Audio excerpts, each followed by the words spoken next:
look at that. It's a series dub, everybody. I have not guttural screamed in a week. I forgot how to do it. Can't even remember when the last one was. Welcome in, everybody. Ben and Woods, 97.3. The Fan. Pleasure to be here after a couple of really nice wins from our San Diego Padres. Fantastic stuff.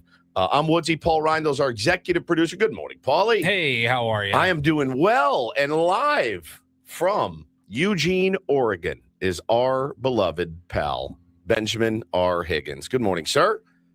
Good morning. I'm not a professional sports broadcaster, but I did sleep in a Holiday Inn Express last night. Yeah, he's been sitting on that for probably since he booked it.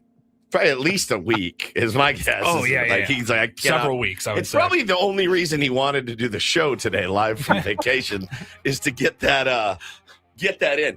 Now, you got a haircut, it looks like. I did. Actually, I got it a little extra short, knowing Okay. I'm not going to be on television for another week. So yeah, you sure let's go, did. people. I went on the short side for sure. Paulie, What do you think? can you do me a favor? I'll vamp for a minute. Can you pull up Frankie Carbone from the movie Goodfellas? And I would like you to find Frankie Carbone from Goodfellas, and I would like you to put Frankie Carbone's picture into the group chat. All right. Where's the product? It looks very dry. There's a little product in there. Are you This is sure? the look right now. Okay. I put it in this morning. It's There's definitely product in here. It's definitely less Chairman Mao and more Frankie Carbone. Now, Ben, do you remember Frankie Carbone from Goodfellas? Frankie Carbone was, which one was he? He's the guy that got frozen in the meat truck. Yeah. Yeah, but the haircut is it when you popped on the screen, I was like, whoa, that's Frankie Carbone.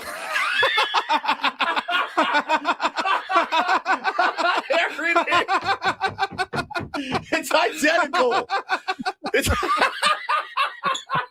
What a picture. Oh, Christ almighty. It's identical. Oh, it's amazing. It's absolutely You're saying I amazing. look like a movie star. Great. Yes. Yeah. Exactly. That's what we're saying. like a very handsome Italian movie star. Oh, there he is. All right, so let's get it. My thing is so frozen over here. How's the audio sounding to the tier ones? Ben, again, live from the Holiday Inn Express right now. I think it sounds pretty good on our end. It sounds Benny. like we're doing a show from the Holiday Inn Express. It does, but it's definitely passable. Yeah. It's better than most podcasts I hear. Hello. You sound good to me. Okay. Oh, is that? I mean, I thought you were asking the tier one, so I was. Well, I was waiting for asking a everyone. response. I was asking everybody. I can't really talk. My hair is like a rat's nest. So I just wanted to let you know. It surprised me. You did say yesterday you were going to maybe go a little shorter because you had a week of lag time, which is good. It is. That's tight. That is tight. I will be for you. wearing a hat like Yeah. 95% of the time this next week. I can put one on right now if it's bothering you too much, but No, it looks great. I just feel like hanging you from a hook in a meat truck because you ran your big mouth and I told you not to say anything and you ran your big mouth and now you got to go. So now you go into the back of a meat truck is the way that we do things on this show, man. All right. So you're in the Holiday Inn Express. It is same time as it is here, 6:05 in the a.m. What was the trip like yesterday? Smooth? trip was very smooth. Got a ride to the airport from my son. Arrived 2 hours before my flight. Nice. Got through security in about 8 seconds. Of course. You didn't need the TSA pre-check, but had it. And quickly made my way to the Chase Lounge in Terminal 2, where I did I did adulting. I got my laptop out. I had a glass of I had a Manhattan and a glass of red wine while I sat and worked with a few of the planes departing. Just enjoyed myself. I just felt very, very adult as I was waiting for my flight. Other professionals were sitting behind, near me, working on their laptops, like we were all real important people getting ready to go somewhere very important. So you were in the the Chase Sapphire Lounge? Yes, right by Gate 47 in Terminal 2. Okay. And so you knocked down a couple drinks, got on the plane. How was the flight? Flight was smooth, very sparsely filled. Oh, There was lucky. probably, Nice.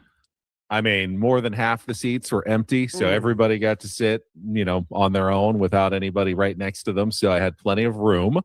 And the flight was about 2 hours and very smooth. And then we landed in Eugene. Airport was just as empty as my flight. Walked right up to the rental car counter, got my keys, walked over. A guy was already bringing my golf clubs directly to me. He had pulled them off the baggage claim. Like it. He was walking them right to me. And I go, does those say Higgins on them? And he goes, yeah, I figured they were yours. So we're going to bring them over. That's the best service I've ever gotten in an airport in my life. Thank you very much. And drove over to the Holiday Inn Express, and here I am. Yeah, mine is the one that says Carbone with the Italian flag on the bottom of the on the head covers. It's all the Italian flags on there. That's awesome, dude. So you're in. The picture is dead on. It's gonna be. I can't unsee it. It's what everyone's saying. They're like, it's identical. I think it's a lack of product, maybe. I can't tell because it does look very Carbone-ish right now. Can you give me, sir? I know that I had been requesting the Chairman Mao Zedong. Could you possibly give me the Frankie Carbone I'd from like Goodfellas? to switch it up this time. I mean, last haircut I got, she's like, how short do you want to go? I'm like, pretty short because I hate getting haircuts. I got done. I was like, oh, cool. Thanks for the Freddie Freeman. That's exactly what I wanted. I really wanted the Roger Maris. Thank you so much. Thank you. Now haven't had to get a haircut in 8 weeks because I got the Freddie Freeman. But no, you're gonna be fine. You're gonna be in hats all week out at Bandon Dunes is where you are heading. And let me tell the tier one something. Benjamin is a very even-keeled person. Very. He's just so even-keeled. While the world is burning around him sometimes, he's like, what are you going to do? That is me. This dude last night, though, from the airport, was so giddy about this trip. I mean, he was so very giddy. It warmed my heart. It made me so happy, dude. It made me so happy. He's sending us people's TikToks about Bandon Dudes. And I watched them. I was like, bro, I was laying in bed. Get it. I said to Megan, I go, Ben is sending us reels about this trip. That's how excited he is. He's never done this before. He's never done this before, ever. I mean, since we've known him, you've been to Hawaii, you've been on golf trips before, you've been to Alisal, you go with your family every year. Those are great trips. And every year I'm like, please send us some content or some pictures. He's like, yeah, I will. And he never does. Never. And this one, he's like, look at this. Oh, my God. Look at the food. Look at the shepherd's pie that this place has. And look at this. Look at these courses. And I watched them all. And I'm like, this is it. So you get to play. And this was pretty cool. I didn't realize this. You get to play in one fell swoop 5 of the top 100 golf courses in the United States. No. Oh. In the world. In the world. 5 of the top 18 courses in the United States. 5 public of the courses, top 18 in the world this weekend. In one fell swoop. Starting today. Man, that is special. I mean, the other courses on this list are places like Pebble Beach and Pinehurst and Whispering just some of the amazing courses, obviously, that you see at U.S. Opens. Bethpage Black, the one. Torrey Pines is on there. So I've played a couple of them, obviously, in my life. But there's no other place where you can find a collection of such incredible courses in the same place. And I mean, I've done all the research. I've done everything that I possibly can, but I still don't know if I'm totally prepared for what is in store for me for the next 4 days. Which is the best part, is being unprepared for what's in store for you. That is the best part of the pilgrimage. Truly having it all planned out is not ideal. I got to Manchester last year and I changed my plans. I mean, I looked at what some of the things we were thinking about doing and I said, no, I don't want to do that. I want to be in here. I want to be here. I don't want to be on a train to Liverpool and I don't want to do this. The trains were hard enough to figure out. Let's just be here in Manchester and do our thing and then go see the show. And I get it, Benny. I totally get it. Part of the reason I wanted to go to England was because the guy opening for Oasis is Richard Ashcroft from The Verve. And I got to see 2 of my my idol bands that I adore, play together in their hometown. And I totally understand the giddiness in which you're feeling right now. But I'm just happy for you that you get to do this. It's awesome. Are you naked? Yeah. Are you naked below the waist right now? No, I've got my golf clothes on. I'm ready to go. I've got golf pants. Look at that hog. I decided to rep San Diego. I got a Torrey Pine shirt. I will put on a Goat Hill hat as well for the first day, so everyone will know where I'm coming from when I play Bandon Trails this afternoon, which will be the first course that we've got on our rotation. Look at that view, Paulie. Oh my God! When Benny was texting us last night about it, I threw on the YouTube app and I just typed in Bandon Dunes, and some golf content creator had the full, like, everything you need to know. I was like, done. Throw that on.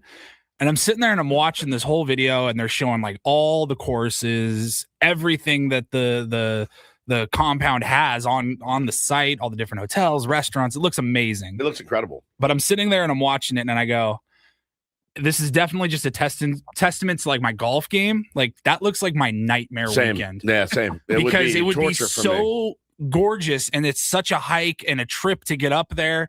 And I would be so bad. I would be miserable the entire time. I was like, baby, you have no idea how much this would be just miserable for me. There is no way. I know you think that. I don't top it off the first tee. No chance.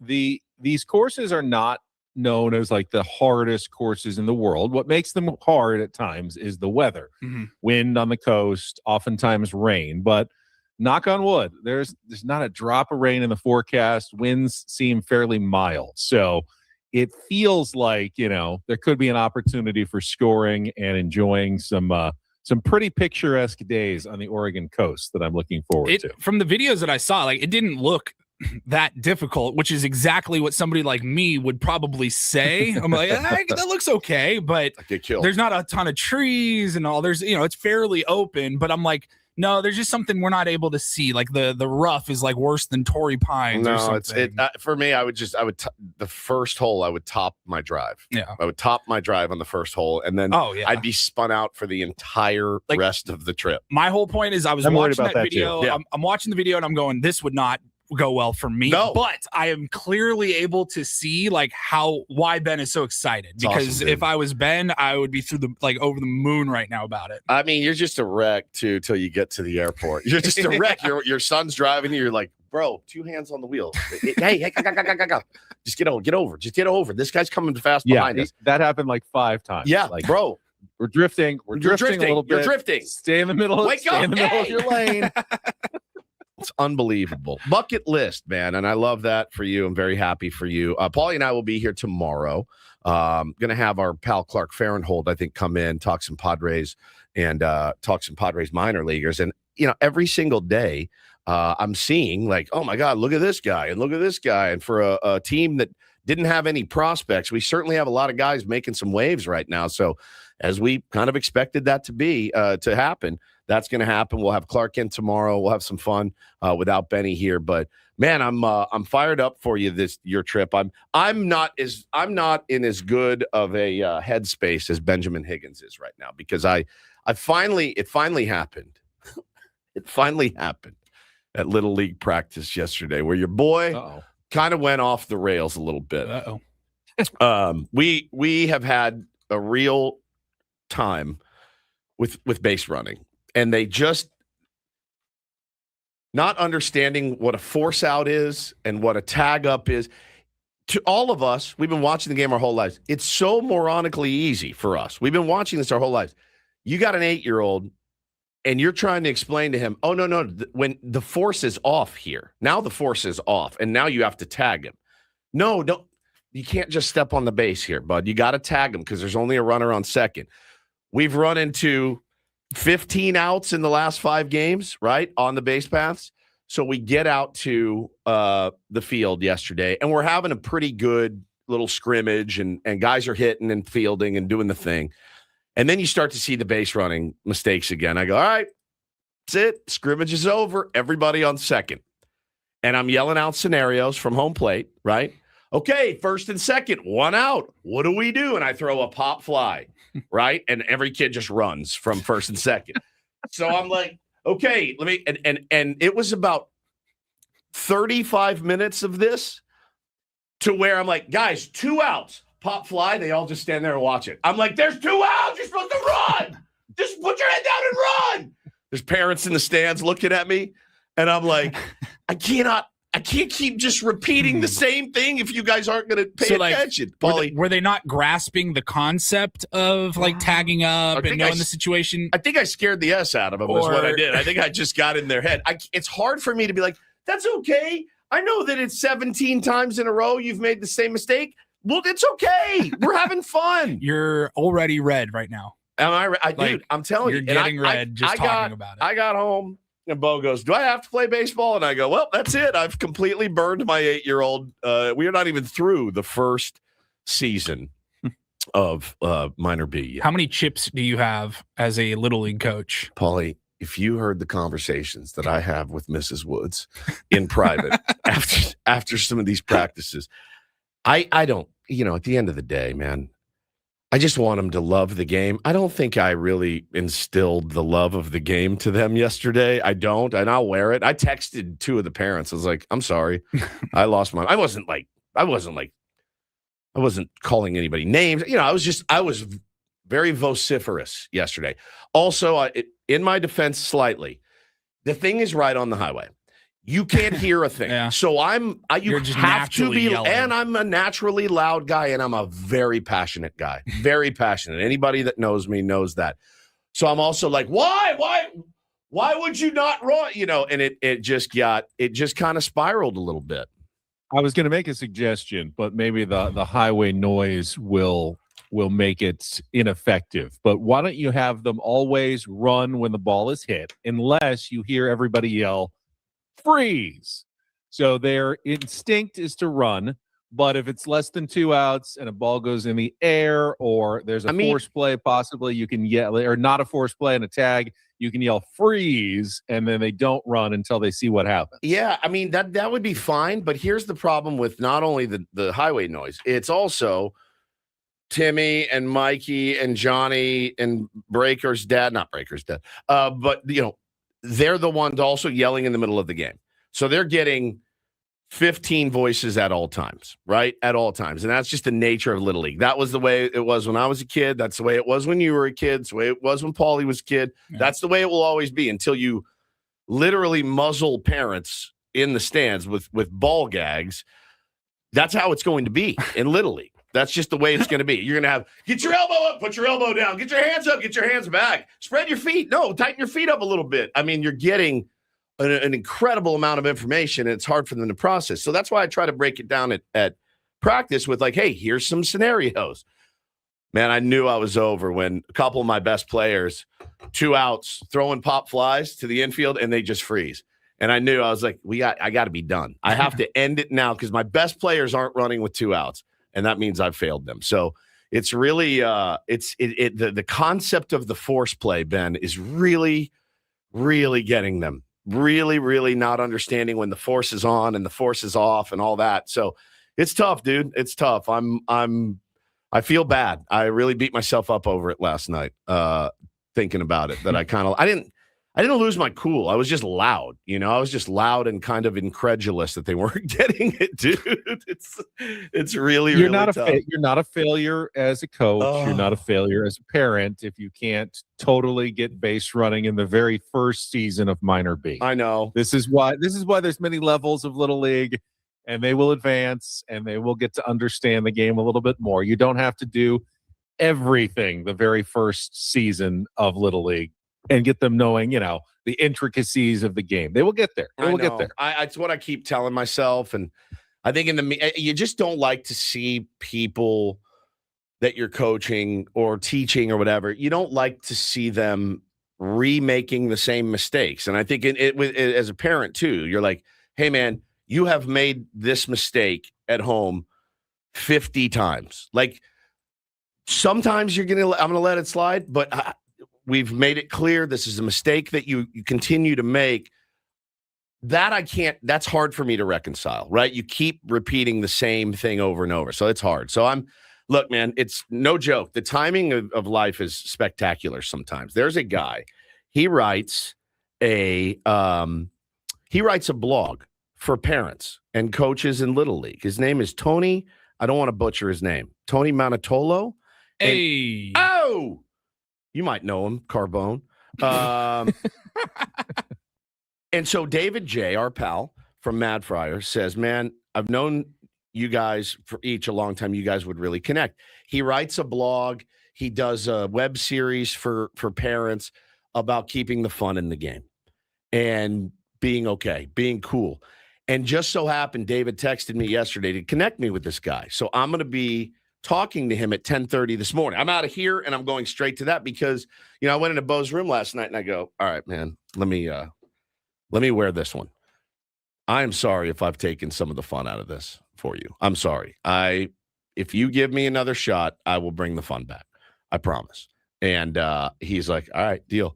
And so that we're going to work towards it. But I'm telling you, man, I was a mess. I laid in bed last night going, what am I doing wrong? What did I do wrong? And so that's my process, and we'll get it all figured out. But it was something else, man. It was something else.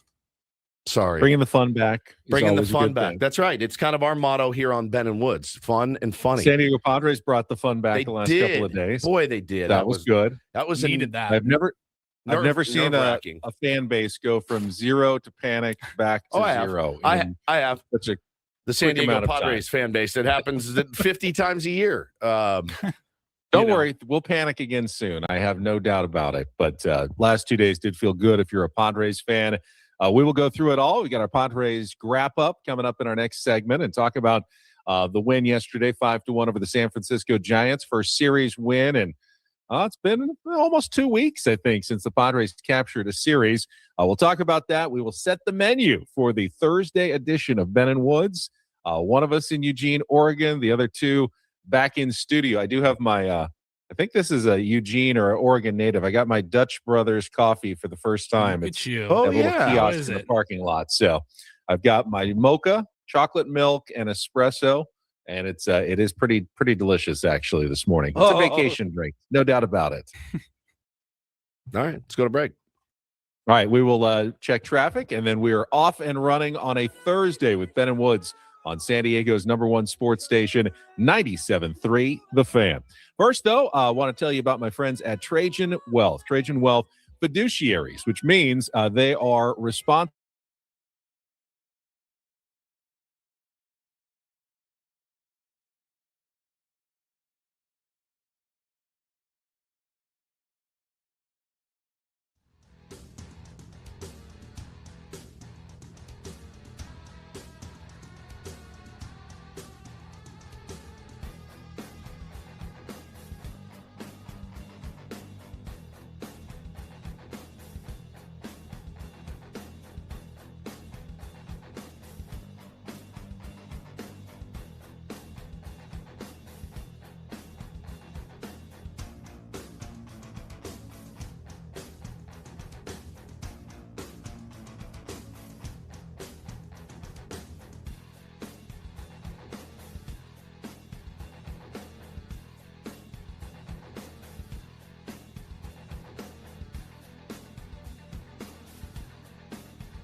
He just, oh, here, I'll show you a little. Just a little. Please don't. Just a little bit. What hurts on you? Nothing at all. A little bit. Nothing. Now, So let's say whatever you're about to touch is the only thing. Let's say It's gonna hurt. Right? All right, yeah. Okay. Pretend your knee hurts. Pretend your knee. It's going to in a second. Right here. Oh, that is not pleasant. Hey, player, this is all yours. This room with this view. This speakeasy with this cocktail. Hey, could you make that too? This spa with this. Ah. And this pool on this roof. This is all for you. The all-new Hamul Casino Resort, now open.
He just, oh, here, I'll show you a little. Just a little. Please don't. Just a little bit. What hurts on you? Nothing at all. A little bit. Nothing. Now, So let's say So I've got one minor concern for the next 28 minutes of the show. Okay. And I don't know if I can do anything about it, but they had a lot of signs at this hotel in Eugene about their quiet hours from 10 p.m. to 7 a.m. and how seriously they take it. And They want to make sure that all the guests are peaceful and relaxed.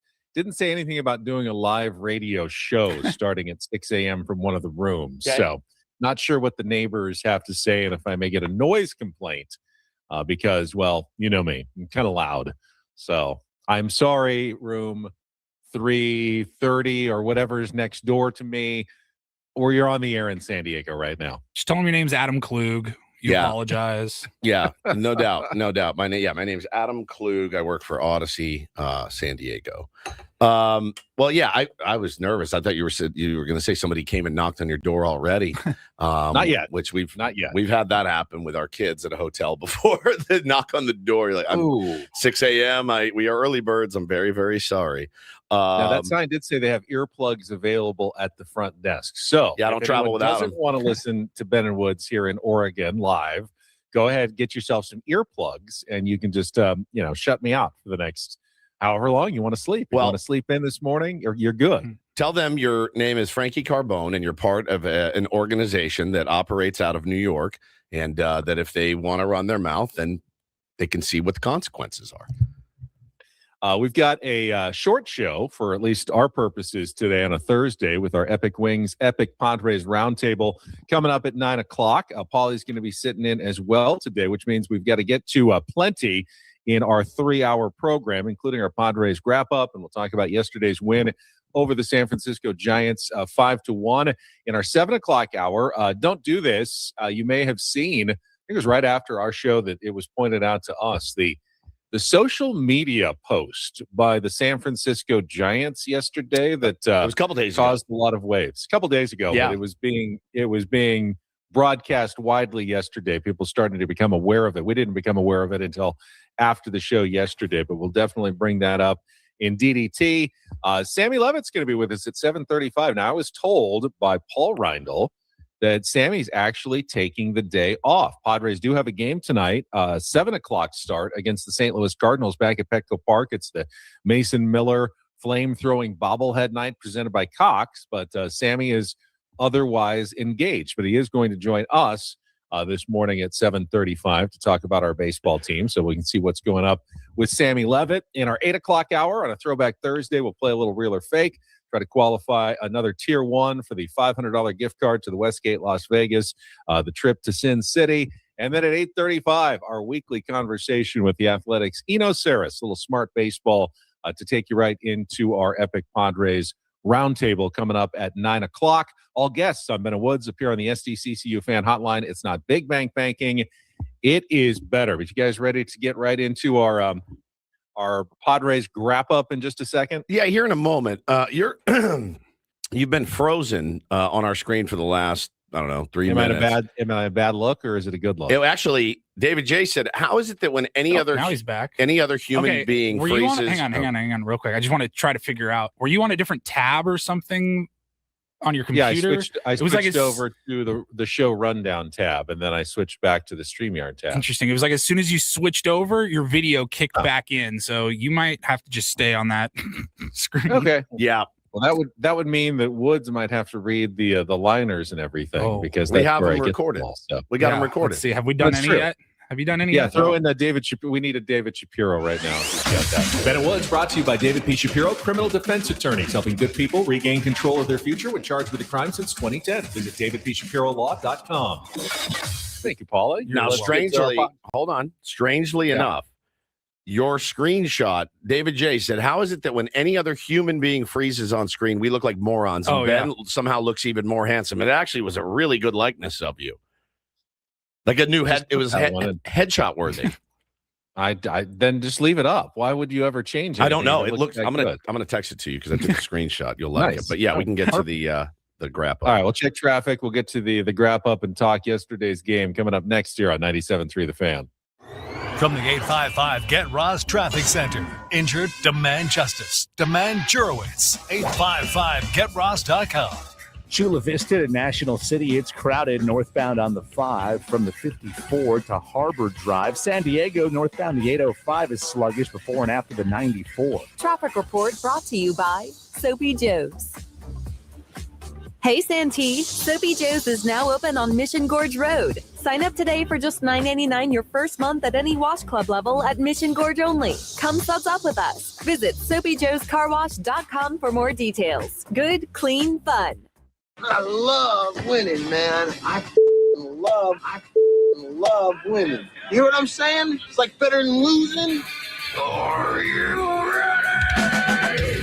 How did things play out in yesterday's game? I liked last night's game. It's time for the Padres wrap-up with Ben and Woods. You guys are the voice of San Diego. Brought to you by Hamul Casino Resort. Hey, player, the rooftop pool's open. Day passes are available, and the spa is calling your name. Hamul Casino Resort, the player's place.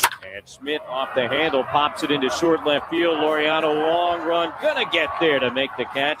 And that'll end a 1-2-3, bottom of the first inning for Bradley Rodriguez. 2-2 the pitch. Sheet swings, hits it in the air, deep to right field. This one will stay fair, and this one into the drink on the fly. Splashdown for Gavin Sheets, his 5th home run of the year. And the Padres take a 1-0 lead here in the 4th. 2-0. And Evers in the air out to deep left field. Laureano's back. He is at the wall, leaps up, gonna go. Rafael Devers, finally for him, a home run. And it's a game-tying shot. Grant swings, loops it into shallow right field. Rodriguez, long run, dives forward, can't make the catch. Kicks off his glove, rolls behind him. Both runs are going to score. Grant is rounding second, on his way to third. The throw and the tag, not in time. And the Padres go ahead, it's 3-1. And Bogarts launches one in the air, deep down the left field line, trying to keep it fair, and he will. Another home run for Xander Bogarts. He leaves the yard for the 2nd consecutive game, and the Padres add on. It's 5-1 here in the 8th. Now the 1-2 pitch, and Schmidt swings and misses. Strike 3, got him with the slider, and Mason Miller, a 1-2-3, bottom of the 9th inning with a couple of strikeouts to close the door. And the Padres, a 5-1 win here this afternoon as they come to San Francisco and take 2 out of 3. Great about by Ty. I don't know if the manager put him in the greatest position to succeed, but we got him out there. And he came through and made it look good. What did happen? Well, we had a lot going on as far as like our roster today. Campy with a bad toe, and trying to stay away from him, trying to give Xander a day off. And a lot of people out of position, so we trying to figure all that out in a short time frame. And luckily, Ty's such a pro. He went out there and did his job, and it worked out for us. He owes Craig Stammen owes Ty France a nice bottle of scotch or something, my friend. That could have been such a I mean, look, at the end of the day, it was bad. Even though it worked out. It worked out. Like, what the hell is happening here, guys? And the thing is, man, is like you expect some growing pains with a new manager. I'm so glad it worked out in his favor because, yeah, man, putting up a pinch hitter in an 0-1 count because you kind of lagged there and didn't play it all kind of through in your head. That's tough. It's a tough look for the skipper, and I'm going to talk to him about it tomorrow. But you knew he was going to make mistakes. It didn't cost us, thankfully, and like we just talked about in the open, try to learn from that mistake and not let it happen again. And but Ty France, I was reading in the AC's newsletter. He's like, I'm 0-1, I'm fine. He goes, I'm a swinger. He's actually hitting 250 in an 0-1 count. He's hitting 202 in an 0-0 count. So it worked out. Thank God. Al also caught a huge break by the Giants having that catcher in right field who's also played some outfield. But that's a huge turn of events for the Padres. Well, that whole go-ahead rally was just Giants' mistakes. Yeah. The Matt Chapman error on Tatis's routine grounder. Do you think Casey Schmidt should have told him, hey, man, why don't you catch the effing ball, dude? He should have. I mean, Casey Schmidt's the star of that team. Matt Chapman's been pretty bad so far this season.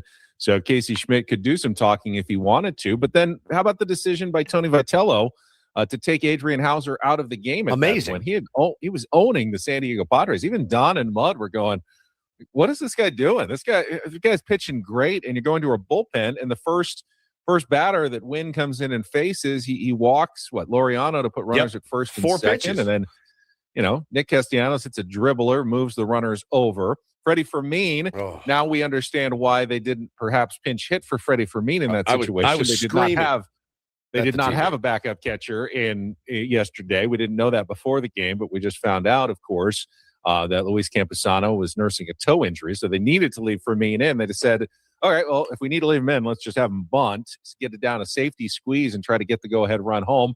He was unable to do that, ended up popping up for the second out, which is why they needed to go to the pinch hitter. So they had plenty of time. They knew that Seung-Moon Song was left-handed, presumably. Now, they've seen him enough in spring training in a day or two. They knew that Tony Vitello was bringing in a left-hander who still had to warm up. And Craig Stammen didn't totally explain what went on. My only potential hypothesis here, and tell me what you guys think. Xander Bogaerts might have been the better choice. Was he perhaps not was he in the bathroom or something? They were thinking it's going to be Xander, and everyone's like, where is Xander? And they went at the last second, said, we'll send Ty up there instead. And it was too late. And they were already at an 0-1 count because Xander did end up pinch hitting, of course, hitting a home run in the 8th inning. Huge bomb. But why wouldn't he have been the choice there with the game on the line, 2 runners on? He's been clutch with runners in scoring position this season. And he would be going in for the shortstop, Seung-Moon Song, which of course is his position. Right. So why was it not Xander there? Maybe that was part of the equation. Guzzinator says Ty said he was in the batting cage. I'm assuming he being Xander. So maybe Xander was down getting some swings. I have no idea. All I know is that I was. So he wanted Xander to have the full day off, but then he ended up using him anyway. I was screaming I was screaming at the TV. I was texting you guys. I was losing my mind. The bunting yesterday was insane, and it was insane. And I totally understand Manny in the first inning.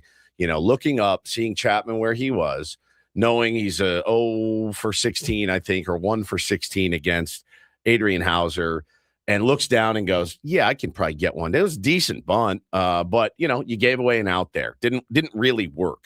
And then the Fermin attempt of the safety squeeze over and over until he finally just can't hit a lazy fly ball, and they don't get that run in. They get bailed out by Ty France. But I don't know, man. Freddie Fermin, Benny, did not have a good day. He had a terrible sacrifice that got Castellano thrown out at second base. I mean, Padres, by all accounts, tried to give away 1/9 of their outs yesterday.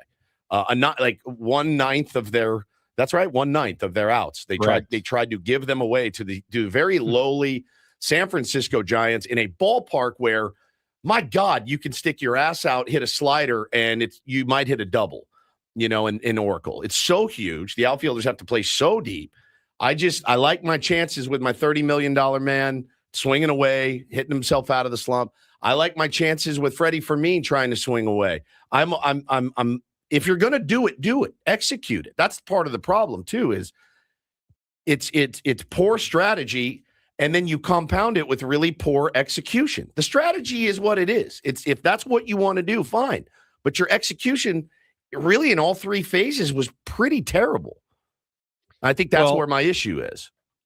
Well, I agree. The strategy was questionable, but let's talk about the strategy that did work out really, really well. And that was Bradley Rodriguez as an opener into Matt Waldron, which worked brilliantly. I think in 2 different phases. Obviously, for the first time all series, the Padres got through the bottom of the first inning without a Casey Schmidt home run or any damage whatsoever. In fact, it only took Bradley 7 pitches to get through that inning. And I was wondering, yeah, dude, you want to bring him out for another inning?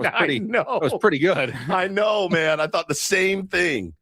But, stick with the plan. And for people, who are scratching their head going, what's the purpose of this? Part of it is psychological.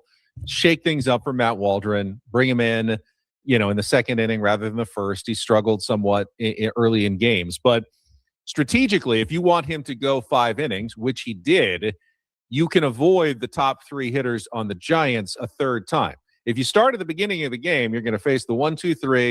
You're going to face them a second time. And probably if you're going 5 innings, unless you are pitching, perfect game, everyone's, 3 up, 3 down, which is rare, you're going to end up having to face those guys a third time. If you start on the 4th hitter, well, then you're going to face the middle and bottom of the lineup, maybe into the 3rd time. And then you're out by the time the top of the order comes up again, and you can go to your higher leverage relievers if you've got a lead and it's late in the game. So there is a valid strategic reason for going with the opener beyond just let's shake things up.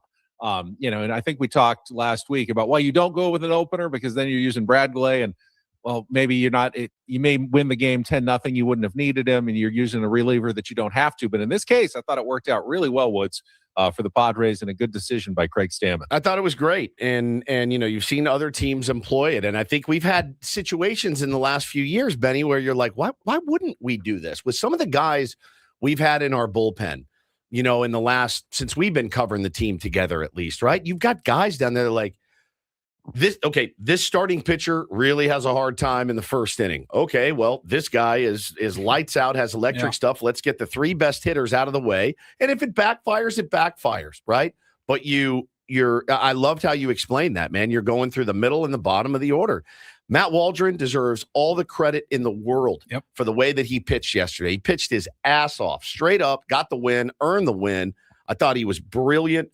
I saw a Giant fan that I follow. He said, if you can't hit Matt Waldron, you don't belong in the big leagues. And I almost countered with, yeah, man, that'd be like giving up hits to Willie Adames and Patrick Bailey and Matt Chapman and Rafael Devers. Like when he gave up the homer to Devers, I'm like, you can't give up a homer to that guy. He's like one of the worst qualified hitters in baseball. But Matty Waldron went out yesterday and just took control.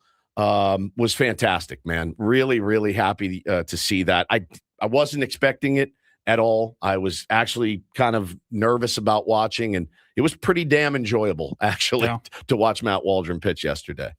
As your Giants friend, you could say the same thing about Adrian Hauser. Oh, 100%. 100%. Whoever that guy was that shut down the Padres in the first game of the series, whose name I've already forgotten. Trevor McDonald? Luke McDonald. Trevor McDonald. Yeah. So, I mean, every team goes through it, from time to time. I thought the Gavin Sheets home run was a really fun moment. It was brought up a couple of times that you'd rarely hit the foul home run and then on the very next pitch, just straighten it out by a few yards and hit the fair home run even further.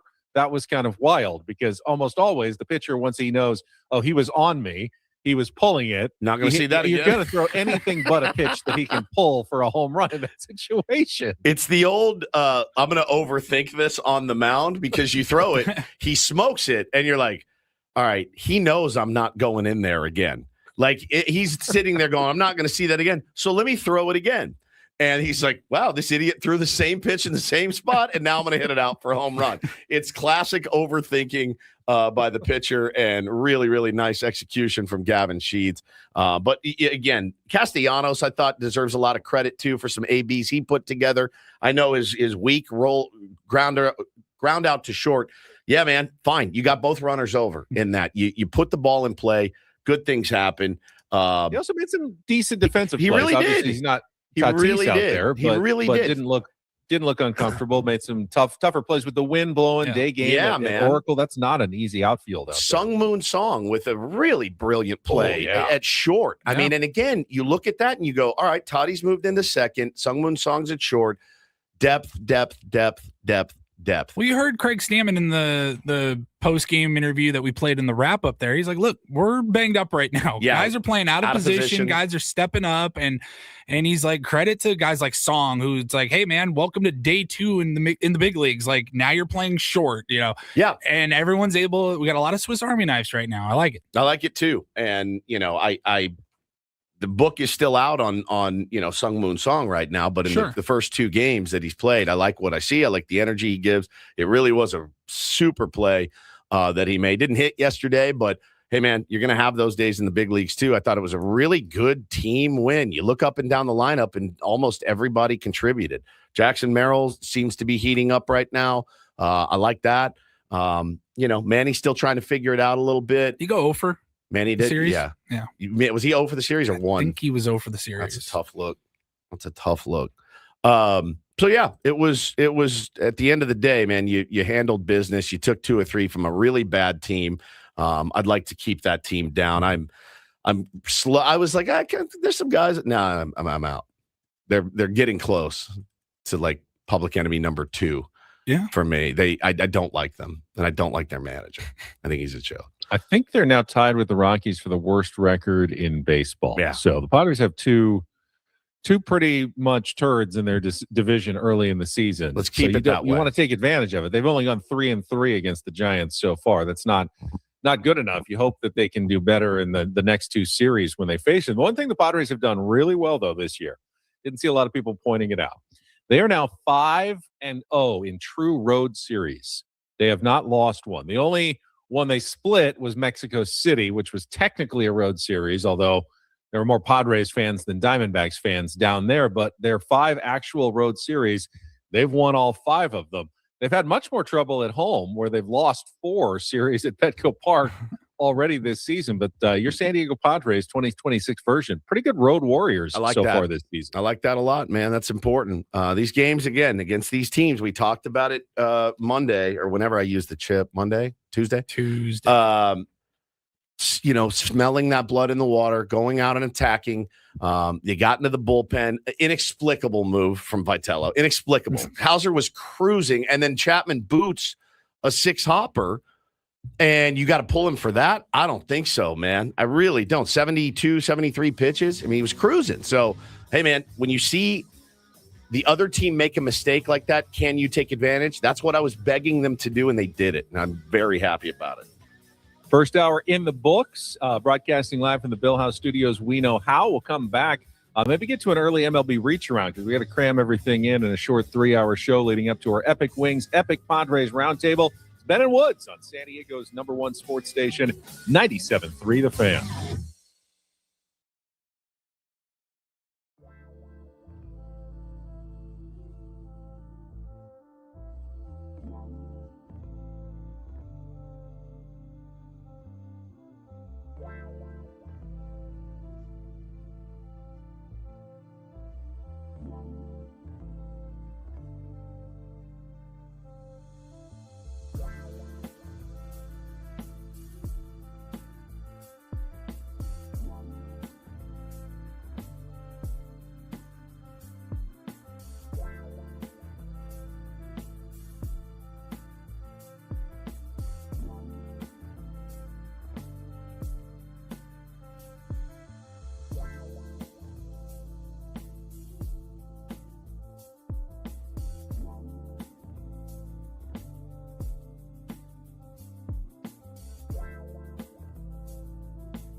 Well, get ready to search for your San Diego Padres this weekend because it's not going to be the normal spots for TV viewing. Fill me in, dude. Fill me in. Okay, so here's what we've got. Hold on. I need Paulie to work up a Boomer Bulletin, please. Do you have the theme song, Paulie, for the Boomer Bulletin?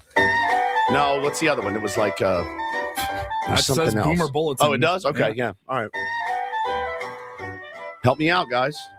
Make it simple. No dawn and night for like 3 days. Yeah, the Padres host the Cardinals in the first of 4. Okay. It's 7 o'clock on ESPN. Tonight is on ESPN. Yeah. Tomorrow is 6:45 on Apple TV. Okay, tomorrow. And then Saturday is 4:15 p.m. on Fox. And then Sunday, back to normal, 1:10 start on Padres.tv. Okay. So 4-game series, 4 different television outlets for the 4 games. I don't remember ever seeing that before, at least for the San Diego Padres. Maybe the Yankees do it sometimes, but that seems rare to me for the Padres in a 4-game series. It's not just 4 different networks and apps and channels or whatever. It's also 4 different start times. Like I'm used to Padres are at home, 6:40. Yeah. Not 7:15. Tomorrow is tonight is 7:15. Tonight 7 is o'clock. 7 o'clock. And then tomorrow is it 6:45? 6:45. That might as well be 8 o'clock first pitch. Are you kidding me? I need 6:40, not 6:45. I know. Feel the same. Those 5 minutes really kill Paulie. I'll be at the game tomorrow night, and Also I'm going to be miserable now. 7 tonight? Cool, man. Yeah. What? Against the Cardinals, all right? On ESPN. Got that. Okay. And then Fox is what time? 4:15. 4:15 on Saturday. And so we'll get, I don't know who's on the ESPN broadcast. I don't know who's doing that particular game. I have no idea. Who's on the Apple it's TV a doubleheader broadcast? probably. I also don't know who's doing that particular game. I think it's Heidi Watney is part of that one. Who and does Fox? Wayne. Is it Joe Davish? He's one of them. They have a couple of different crews. AJ Pierzynski, maybe. Who else has done Fox? Hardcore Raid says 7-10 games used to be the norm. How new are you? Yeah, we know that. We know that. We I'll obviously go even know that. further back. 6:40 is When better. I was a kid, 8 o'clock starts on the West Coast. I'm just saying. When I was a kid, 6:40 is better. It's better. Definitely more convenient than a 7:10 or a 8. What time, Ben? 8:40? 8 p.m. Yeah, 8. It's 8 p.m. was definitely a start time when I was a young kid. Not every night, but they had Nightmare after fuel. 8 o'clock starts. Nightmare fuel. Yeah, I think if you want to be a fan and family friendly sport, you probably need to start before 7 o'clock nowadays. 7 o'clock is the absolute latest you should go. Wish every game started at 11 a.m. would be the greatest thing that ever happened to me. Yesterday was nice. It was so nice. Padres, get done before I even got headed to the airport yesterday. Yep.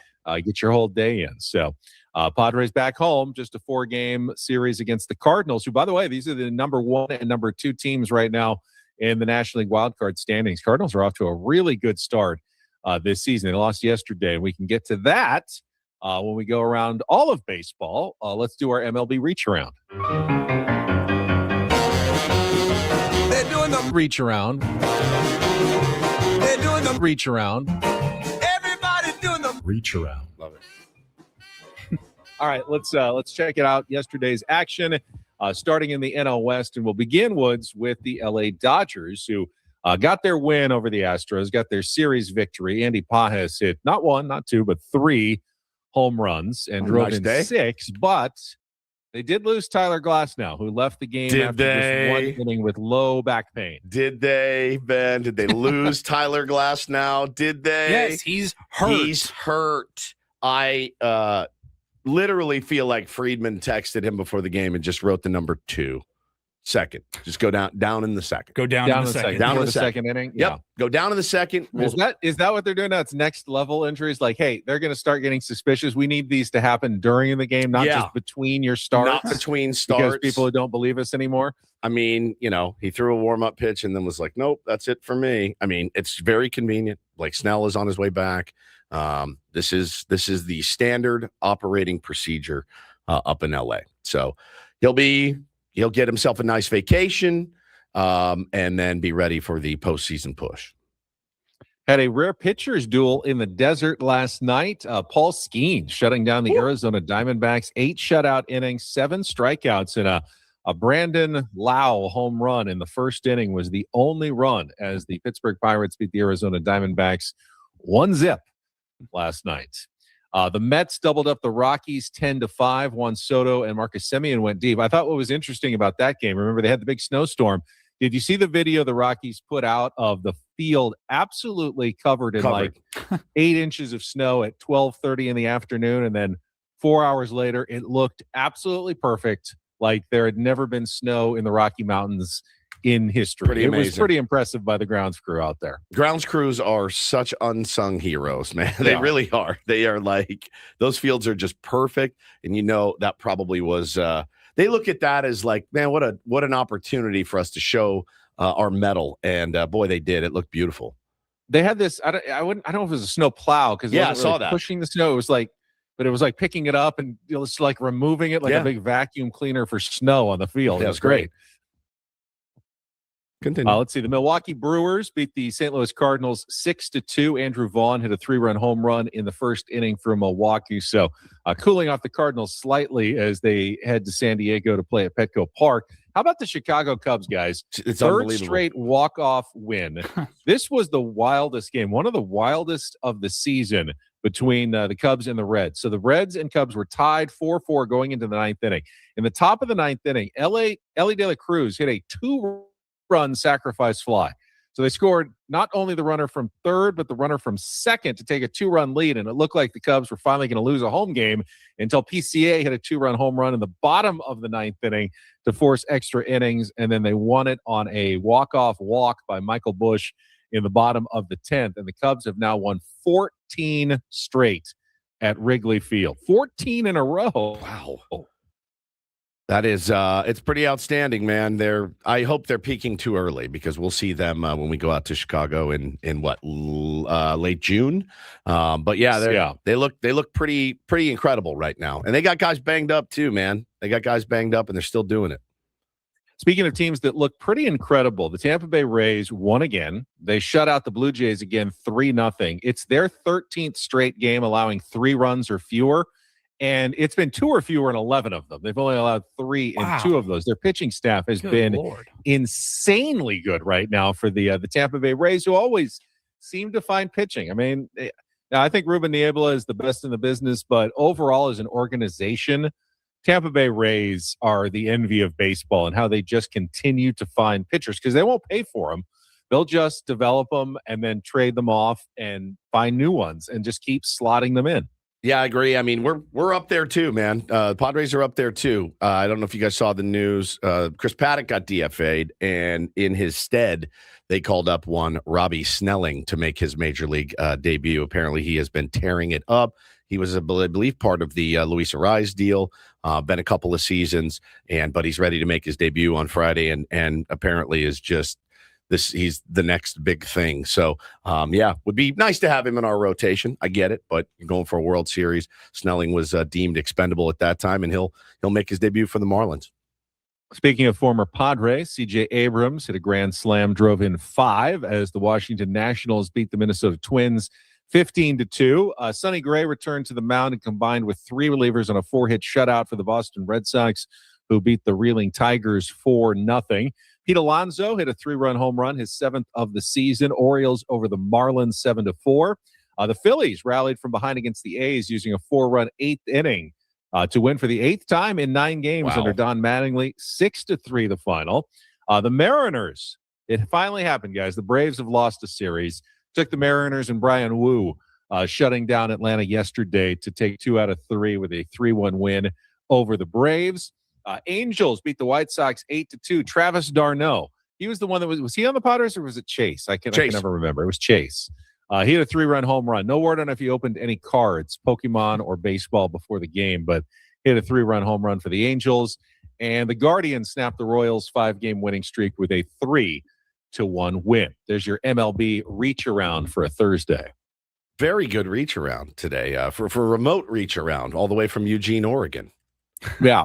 Did you see this story from Sportico about Joe Lacob? I did. And his comments on the Padres ownership sale process, which he was involved in, one of the finalists. It was reported all the way through that he was interested, and he confirmed that at I don't know what he was at, some sort of event, and they asked him about Padres ownership, and he seemed to at least imply that he felt like Jose Feliciano and Kwanzaa Jones overpaid for the Padres at $3.9 billion, that he thought he was the second highest bidder. He didn't say the exact number. And then the other two bidders came in behind him. But he also said that he based his bid on his belief that there would not be a 2027 baseball season due to the contract negotiations between owners and the players union, the CBA, and the potential lockout, which is, I mean, you can hit the panic button and say, well, this guy is privy to probably a lot of inside information if he's a bidder for a team. You can also say, sour grapes, didn't get it, doesn't want to look like, hey, he's the cheap skate who wouldn't pay enough for the San Diego Padres. So I think you can look at this a number of ways. Yeah, I didn't look at it originally and go, he's got some inside info. Now, it very well could be the case. It would be the dumbest thing that baseball could do. But baseball's done dumb things for many, many years. So I don't think anything should be shocking to anyone listening right now. I didn't get the sense that it was I mean, I can't believe these guys spent that knowing the season's going to get locked out next year. Yeah, he didn't allude to it. He basically said, he goes, he said, some people have said it's an overpay. It was a lot more than us, and I think we were second. But I think in the long run, it will be a good investment because I do believe in baseball. And he's been trying to get a baseball team for a while now. And I do wonder, if you're an Angels fan, that's probably a guy you'd be interested in. You'd take anybody over Artie Moreno right now. And Joe Lacob seems to really want to be in the baseball business. So didn't get it, didn't make a high enough bid. And Jose Feliciano and Kwanzaa Jones did $3.9 billion, a record. So, hey man, we'll see how it happens. Yeah. And, we'll see if that eventually turns out to be a good investment. My assumption is that it will still go up in value. They may have to be patient about it. I mean, if they tried to flip it in 3 years right after a potential lockout, yeah, they could take a huge bath. But generally, these investments aren't, short-term penny stocks. You buy a team, intend to keep it for a while at least. I mean, the Seidlers and Ron Fowler bought the Padres in 2012. 14 years later, they sold it for a handsome profit. My guess is by the year 2040, if Jose Feliciano and Kwanzaa Jones wanted to sell the team, they're not going to lose a ton of money buying the San Diego Padres. Yeah, I mean, obviously you hope not. All right, let's take a timeout because we got Sammy Levitt at the bottom of the hour. So we'll get to Don't Do This coming up next. What is up with the Giants social media team? Whew. I heard people who liked what they did. They said, why don't we see more of this around Major League Baseball? But if you don't know what we're talking about, we'll explain. Coming up next with Ben and Woods on San Diego's #1 sports station, 97.3 The Fan. But first, Ben is in Oregon. I am here. Every time I travel, I do miss my Eco Water. I'm not kidding. I miss my cats and I miss my Eco Water because it's never the same. Anywhere I go, we've got the Eco Water SoCal system in our home. And listen, top nutrition experts agree. The best thing you can do for your body the moment you wake up, indulge in a tall, chilled glass of liquid clarity. You want the alkaline water. It balances your pH, fuels your body with filtered luxury every single time. It is mineral rich. And, conversely, what is going on in your pipes and in your home right now is not great. California water can be very, very hard. And they've been keeping it soft at Eco Water SoCal since 1925. Still got them jugs, don't you? Still got them, Paulie. I still got them. Still fill them up every single day with Eco Water SoCal. Call 760-350-3338. Again, their phone number, 760-350-3338. Or go to ecowatersocal.com. They got financing up to 84 months. Guys, this is a no-brainer. Get the Eco Water system in your home or office. We're lucky we've got them both. Make sure to tell them Woodsy sent you because not everything in life should be hard, especially your water. Keeping it soft since 1925. It's Eco Water SoCal.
Hey, player, this is all yours.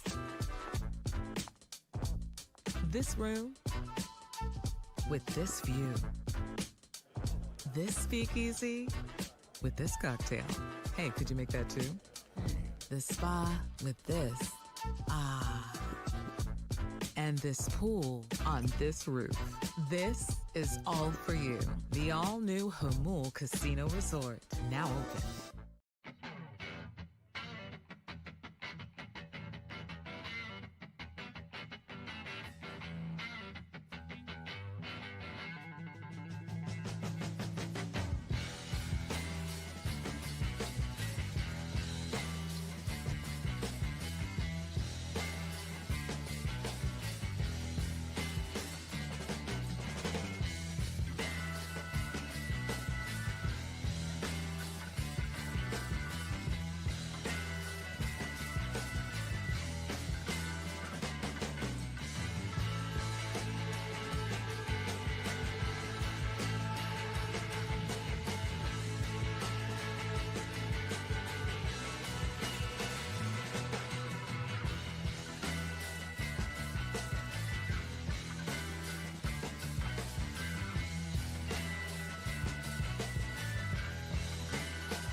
.97.3 The Fan.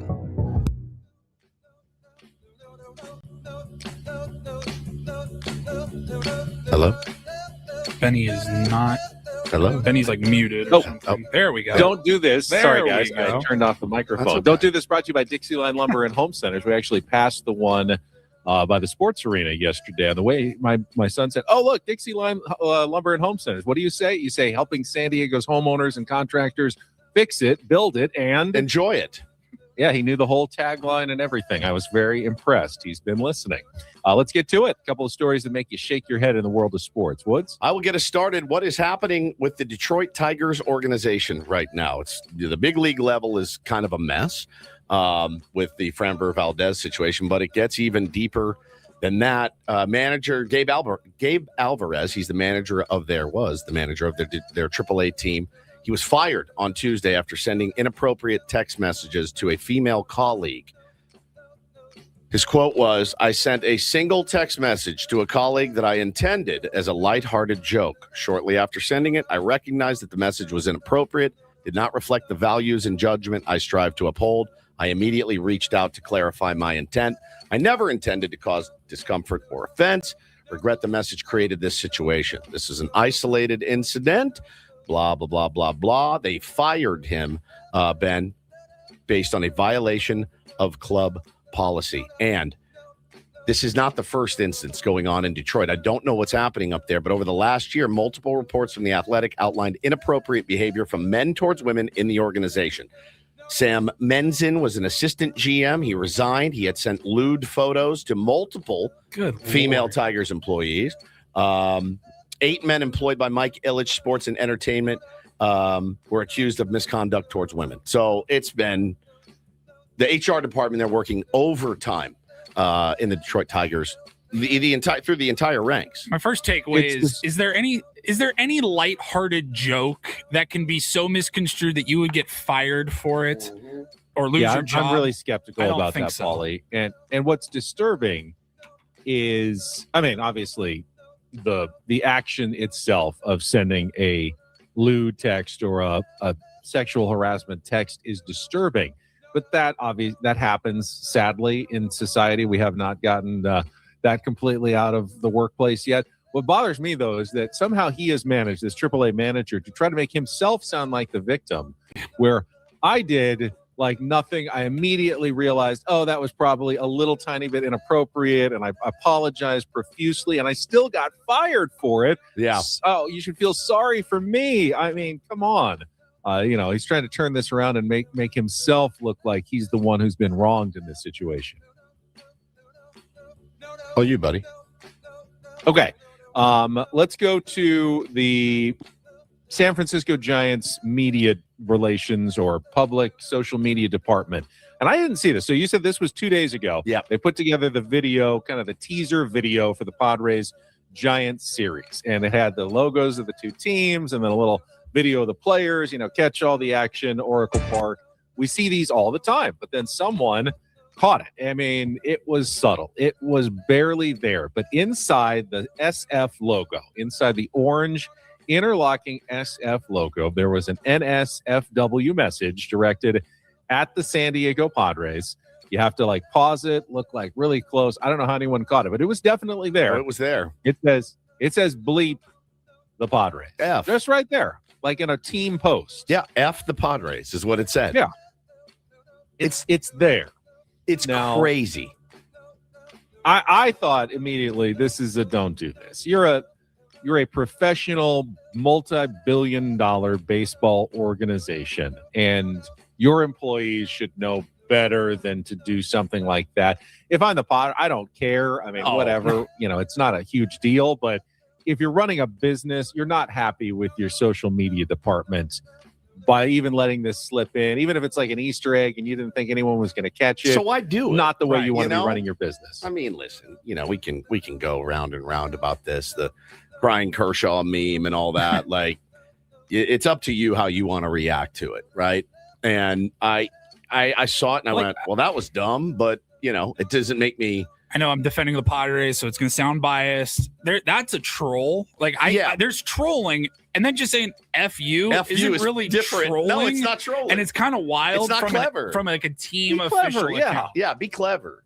Yeah. Be clever. Yeah. I like the trash talking and being clever, and some clever trolling is always fun. Yeah, but to see it, an actual team sponsored or team posted thing pretty that just crazy. Says, F the Padres was kind of wild. It's pretty crazy I saw it from a Giants fan. They're the ones that caught it, and saw it yesterday. And I went, "What? Nope, that's exactly what it says right up there. F the Padres in the lettering." There it is in all its glory. Yeah, you got to look really closely to see it. But I have not heard any word from the Giants yet either about, hey, we apologize for this. We took it down. I mean, it was up for a while. Is it still up? On their Facebook, it was up yesterday. Nuts. All right, this is a little combo, if you will. DD Mega Doo-Doo. So Matthew Boyd, pitcher for the Chicago Cubs, he's going to miss the foreseeable future due to another freak injury for a pitcher. Ben, he tore his meniscus. He's 35 years old. Tore his meniscus. Going to need meniscus surgery. Now, I guess the do this is that he did it by sitting down to play with his kids. And I don't know the details of that. What does that look like? I will say playing with your kids can be hazardous to your health. There's no question. Absolutely. I've rolled ankles. I have knees have given out before. Not torn a meniscus, knock on wood yet. Don't know what he was doing. And again, I think the nature of it, we're so inclined to not believe these guys. We really are. We're like, what were you really doing? Were you water skiing on your day off? But if it really happened, it's a sweet thing. Sat down, played with his kids, and now he's on the IL. And they had a list, you guys, of I'll just rip through them real quick. Here's a limited sampling of bizarre accidents to baseball players over the last decade and a half, so 15 years. Slicing a thumb on a knife, washing the dishes, breaking an elbow after getting startled by a bull, hurting a finger while putting on pants, breaking a nose because a barbell fell on it, breaking a finger while playing a video game, cutting a thumb after holding a wine glass too strongly, fracturing an ankle after falling off a horse, breaking a rib during a massage. The hell kind of massage was that? Fracturing a hand while taking a shirt off, cutting a pinky while repairing a drone. We all remember that one. spraining a shoulder in a dirt bike accident. Yeah, that one sounds very familiar as well. Cutting a hand with a knife while trying to separate frozen hamburger patties. Breaking a hand when a suitcase fell on it. Cutting a thumb while slicing a sandwich into, quote, fancy triangles. Dislocating a shoulder while celebrating a World Series home run. Infection from a leg tattoo. Dropping a piano bench on a big toe. And straining hand trying to hold a case of water at Target. So Matthew Boyd, you can add him to the list. Yeah, they forgot dropping a kettlebell on your foot. Joe did that. That's my your favorite was when I did the Padres pre and post game show back in the early 2000s. Had a pitcher named Adam Eaton. There was later an outfielder named Adam Eaton, but he was the pitcher, and he put himself on the injured list by trying to open a DVD box. Oh, dude, couldn't get it open. He couldn't get it open. It was one of those ones that was like sealed. So he tried to get a knife and ended up stabbing himself in the stomach. Yeah. Trying to get a DVD case open. Anybody that's ever opened a DVD box, you absolutely are like, yeah, I get it. My favorite was probably Glenn Allen Hill. He had a nightmare about spiders. It caused him to sleepwalk. He crashed through a glass table in his hotel room with cuts and bruises to his feet, knees, and elbows. The incident earned him the nickname Spider-Man. And that was maybe the wildest real one, but the fake one of all time. What did Jeff Kent really do? He said he fell off. He was washing his truck. Yeah, fell off of it, and that's how he got hurt. But that's not how he got hurt. I don't remember how he got hurt. It was something he shouldn't have been doing, whatever it was, whether it was motorcycles it might or have been something motorcycles. like that. Yeah. Yeah, but he said, I was washing my truck and I fell off.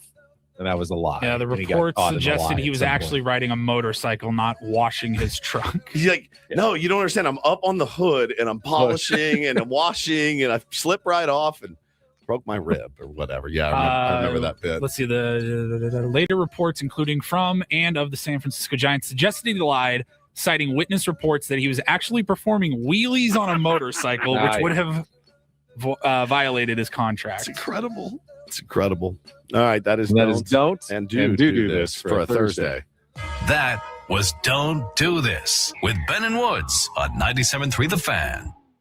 Can I throw in just the update from yesterday's DDT? Framber Valdez initially got a 6-game suspension, already had it reduced to 5. He's begun serving it for throwing at Trevor Story after giving up the back-to-back home runs.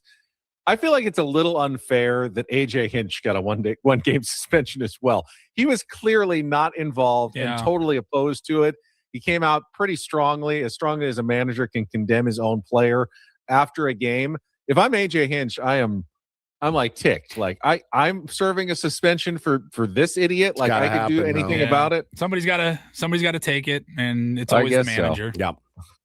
Comes with the territory. No, he actually sat out yesterday's game, I believe, and then Framber will get pushed back like a day after he serves his 5-game suspension, and then he'll be back for the Tigers after the 5 games are over. All right, we'll take a timeout. When we come back, in season Sammy, even though he's taking the evening off, he will join us coming up next year to talk some Padres baseball on San Diego's #1 sports station, 97.3 The Fan.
He just here. I'll show you a little. Just a little. Please don't. Just a little bit. What hurts on you? Nothing at all. A little bit. Not that now. So let's say whatever you're about to touch is the only thing. Let's say it's gonna hurt. Right? All right, yeah. Okay. Pretend your knee hurts. Pretend your knee. It's going to in a second. Right here.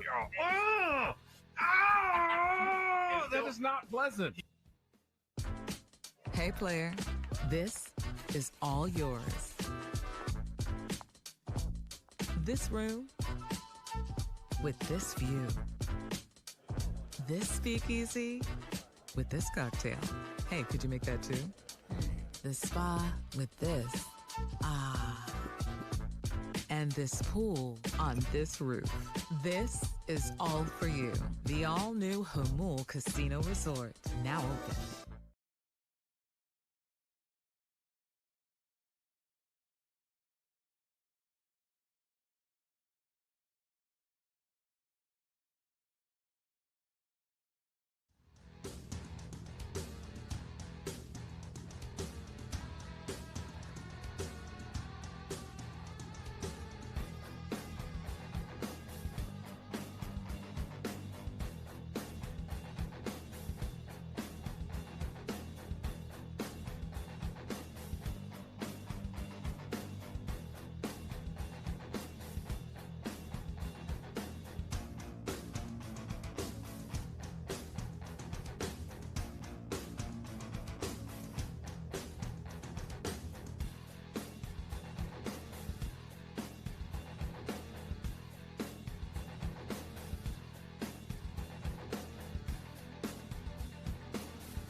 I did something I've almost never done in my life before last night here in my hotel room in Eugene. You never done that in a hotel? I will tell you what it is in just a moment. We also have Sammy Levitt joining us. First, Woods. Ben and Woods brought to you by David P. Shapiro, criminal defense attorneys, helping good people regain control of their future when charged with a crime since 2010. Visit davidpshapirolaw.com. You think it's something racy, and in this instance, you would be correct. So I'm only here for the quick one night. I got here, after 11 o'clock. I'm checking out as soon as the show is over and going to drive down to Bandon. So all my clothes and everything are packed. I didn't want to take the whole thing out of the car. So I just had a small backpack with my laptop for the show and my clothes for today. Okay. But I didn't bring my sleeping clothes or anything. So very rare for me. I slept au naturel last night in my hotel room. My God. Oh, but it's just me. God, there's no one else in the room. So wait, under the covers though? Yeah, I did. I had to get under the covers. That's the weirdest thing to me is you're actually using the covers. Can you explain again why you slept nude? I didn't bring my bed clothes with me. What from the car? Do you wear underwear? Do you wear underwear? Well, I mean, I could have worn the underwear that I wore last night, but I didn't want to sleep in the new underwear I was going to put on today. Why not? So I just decided to just take it off and just went with nothing. Which is odd to me because do you know what kind of things go on in hotel rooms? Like that of all places to decide, I think I'm just going to sleep nude tonight. Oh, my God. Man. Is it really that weird? I know no one can walk in. I've got that metal thing on the door. So, you pretty much latch. So you're good to go. You just didn't bring your suitcase in. I didn't. It's already packed up nicely in the car. I just thought, why bring it all up and lug it up to the third floor when I don't have to? So I just had the one backpack with a couple of clothes for today, and that's it. You didn't shove. You forgot to shove an toothpaste, extra. Toothpaste, toothbrush, and that was it. Lube and stuff. Yeah, very light. I get it. I get it. I get it. That's fantastic. How'd you? All right, practical question. How did you like it? It was not my favorite. Yeah. First of all, the air conditioner was blowing a little, as it always is in a hotel room, a little too much. Freezing. So I obviously had to get under the covers, which I rarely do. And it was like, it's kind of chilly here now. I wish I had my pajamas, and I didn't have my pajamas on. So, well, there's a visual I won't stop thinking about for the rest of the day now. Thank you. With my hair now too. Yeah, with your Carbone hair. I love it. That way. I love it. All right, let's check traffic, and then when we come back, in season Sammy gracing us with his presence despite him taking the day off later today. Next year on 97.3 The Fan. From the 855 Get Ross Traffic Center. Injured? Demand justice. Demand Jurowitz. 855GetRoss.com. San Diego, southbound on the 5, solid stop and go before Balboa Avenue. Right lanes are still blocked as crews sort out a crash involving a semi that flipped over. Traffic brought to you by Albertsons, Vons, and Pavilions. Outdoor entertaining begins with great deals at Vons or Albertsons. Fire up the grill and enjoy savings on favorites like USDA Choice Ribeye Steak Bone-In. Value pack now just $8.77 a pound with membership where applicable. And Sweet Bicolor Corn is 5 for $1, limit 10 with digital coupon on Vons or Albertsons.com. All right, joining us now on our SDCCU fan hotline. It's not Big Bank Banking. It is Better in Season. Sammy Levitt. Sammy, our team, Road Warriors, they are undefeated in road series this season, 5-0-1 if you include the split against the Arizona Diamondbacks in Mexico City. They're playing their best baseball away from Petco Park.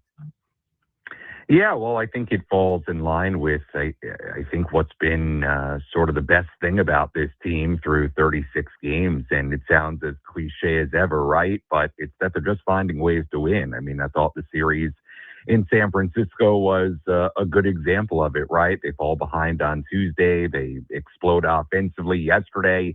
You know, it's tied at 1 going to the 7th inning. They take advantage of an error and another misplay in right field and sort of a questionable pitching decision by Tony Vitello.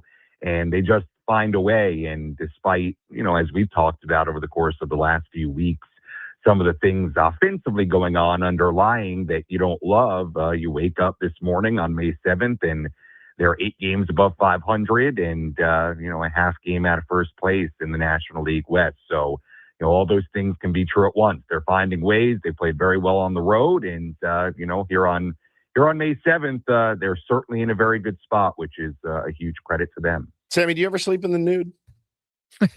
No, that's not my thing. Not same. No, exactly. Not my thing. Yeah, you're not a giant pervert. I'm top. creep. I like having a top and a bottom. Now that top and bottom can change. I mean, sometimes I'll wear shorts. Sometimes I'll wear flannels. Sometimes, a t-shirt's pretty standard. I'll tell you what. Sometimes I even sleep in sweatshirts, which people think I'm a psycho for. But I'll sleep in a sweatshirt sometimes, especially in the winter months in San Diego. You know, I don't put the heat on, so it gets a little chilly. But no, I always have something on. All right, I just wanted to know. After the it's news. not like I do it every day. This is I know. rare Special occurrence. Well, you're taking this this pilgrimage really seriously. You're doing things you've never. He's going to come back. But I feel like am I wrong? I feel like it's pretty common. I feel like to it's sleep not nude. That weird or I feel like it's very, very common. I think there was a time in my life where maybe it was common. It's not now. The older I get, I sleep in underwear. That's it.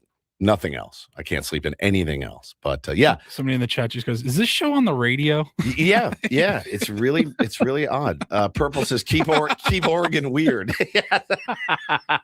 Well, my question always is when people sleep nude is, what do you do when you wake up? So you just pop out of the bed and you're nude.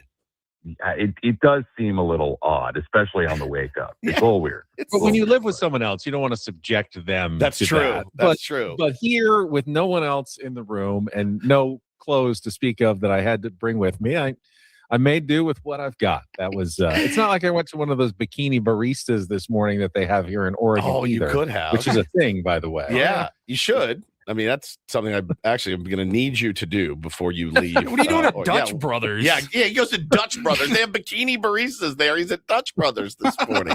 Makes no sense to me. No, Sammy, I thought one of my favorite moments post-game yesterday was Craig Stammen essentially admitting, yep, Ty France completely bailed me out of a mistake, a rookie mistake. And, obviously, hopefully you want your manager to be dialed in. What I did like is the willingness to say, oh yeah, that was completely my fault. It was on me. I could see another manager from any other team being like, no, we mentioned, you know what I mean? Like, it's rare these guys take accountability for mistakes like that. And I guess I appreciate that pretty much, but he's very lucky for Ty bailing him out. Yeah, he is. And look, I think Craig is, as I've said to you many times, I think he's very, very comfortable in his own skin. And quite frankly, I think he's done a really nice job so far on the media side of things. I think he's relatable. I think he's totally himself. And I think that's not the first time we've heard him put something on himself, or at least would he just be honest about, there's some learning on the job. Like, there's just an honesty to him, which is kind of nice and refreshing. And, I feel like with a lot of managers, you don't feel like you're always getting that. But with Craig, I do feel like you're getting really what's on his mind and his honest answer. Now, to your point, Ty France and the way the Padres scored that inning and the fact that they won the game, you're correct. Totally bailed out, Craig and the Padres in general, whatever happened there, from that being the talking point of today. I mean, here's the bottom line. Ty France doesn't come through. They end up losing that game. Oh, man. I almost guarantee you guys are leading off with that this morning. No doubt. And rightfully so, because at the major league level, and I'm sure Craig would say this, that cannot happen for whatever reason where you get a strike on you automatically in that kind of spot. And look, I was saying it at the time, listening and watching the game, I'm like, oh, man, now you're going up there 0-1. How does that happen at the major league level? But as I said, and as we've talked about a lot, this team finds ways, and they found a way to overcome it. They took advantage of a ball that probably should have been caught in right field, and again, they found a way to win the game. And to me, that and I said it post game yesterday, that's what I liked about yesterday's game, and probably the final two games of this series in general. After what was kind of a really rough showing on Monday night, was the fact that it felt yesterday in particular like it was a good team against a bad team, and the bad team was opening the door. And good teams generally walk through that door when you give them an opportunity, and the Padres did that yesterday. So credit to them, and credit to Ty France for taking his manager off the hook, because I do think it would have been a different conversation and narrative had they lost that game and had that at bat gone differently. It would have been, Sammy, but as I said earlier, it really shouldn't. It's just as bad, even though the results turned out okay. There's never a good argument for sending a guy up with a 0-1 count because you were disorganized. So, but again, mistakes happen, and I think the positive has far outweighed the negative with Craig Stammen. And I wanted to ask you, and Woods and Paul, you can comment on this. You can even take it to the roundtable if you want. How much is the last 2 days turnaround, do you think, attributed to the change in the starting lineup? Or is it just baseball? And it's just kind of a coincidence that he shook up the starting lineup and all of a sudden they score 15 runs the past two games. Yeah, I don't know how much I attribute it to the change in the lineup. Now, I do think, Jackson at the top being a lot more productive is a little part of it. And yes, look, the fact that Song had the big hit on Tuesday night is part of it. So some of those changes and the new additions have certainly played a role. I don't know how much the lineup shakeup really played into it. I mean, Logan Webb again, the Padres won the game, so I don't want to take that away from them. But Logan Webb clearly wasn't at his best on Tuesday night. Yesterday, again, it just felt to me like that Giants team is not playing well. You can see it. I mean, they don't hit. The defense yesterday, the error by Chapman, I mean, they're just not playing like a good team. And the Padres took advantage. So, yeah, I don't want to make too big a deal out of two games. Certainly the shakeup in some of the new faces or new face in Song had a big impact on Tuesday night. But I'm probably not there yet that the lineup shakeup was the reason why, over just them having a nice offensive game and finding a way to win yesterday. But I will say this, I continue to be impressed and like just the way that Craig Stammen is so willing to mix it up. I mean, let's be honest, and this is not a knock on Mike Schilt. I mean, and I always say this when I bring up Mike. Mike won 90-plus games 2 years in a row and went to the postseason 2 years in a row. So it's not a good or bad thing. It's different. But Mike would have not done what Craig Stammen did on Tuesday. I'm very confident in saying that. We know that. Craig has continually shown the willingness when it's not going great to shake it up, and I do give him credit for that. It's a different approach. Yeah, I feel the same, Benny. I attribute it to coincidence. A lot of it is coincidence, but also getting guys off their feet, guys getting a little bit of a reset, guys coming in and being able to contribute at the bottom of the order. Again, I think if you could guarantee a win by shaking up the lineup, you'd do it every single day if you were a big league manager. But I think the timing of it was right, and you're absolutely right. Mike Schilt would not have done that. We saw it. You could ask him about it. It wasn't. You never got really a good answer for it. Some people do like that. Hey, we're going to stay consistent until we figure it out. That has not worked here in San Diego. It just hasn't. So I like how this is going for now. I think it's been good, and guys are contributing. They're getting their number called, and they're going out and they're helping you win a ball game. It's a fine balance, like Casty did yesterday. It's a very fine balance of like not overreacting and getting too fidgety, but also being willing to tinker with things, see what works, see what doesn't, try things out. That's a fine line. I don't envy that position. Yeah, I also want to add, I think you talk about that fine line, and maybe Craig saw it the way that you guys kind of saw it on Tuesday morning, right? Where coming off that game Monday night, it wasn't great. Like, that was kind of an alarming game in the context of some of the offensive numbers, and it made Woodsy use a chip, and I thought rightfully so based on that game Monday night. But, for example, Ramon Laureano struggles in the leadoff spot. He's not racing to take Laureano out of the leadoff spot, right?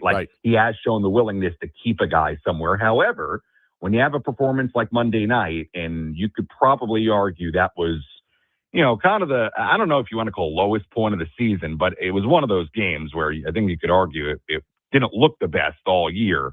His willingness the next day to really shake it up and move Tatis down and Merrill up and Manny up and all he did on Tuesday. Yeah. I mean, I do think, again, he's shown some moments where he's going to keep a guy somewhere and some moments where he will be unafraid to really mix it up. Sammy, you are now a seasoned veteran as the Padres pre- and post-game show host. Still a young man, but a seasoned veteran. So I want to commend you on the veteran move.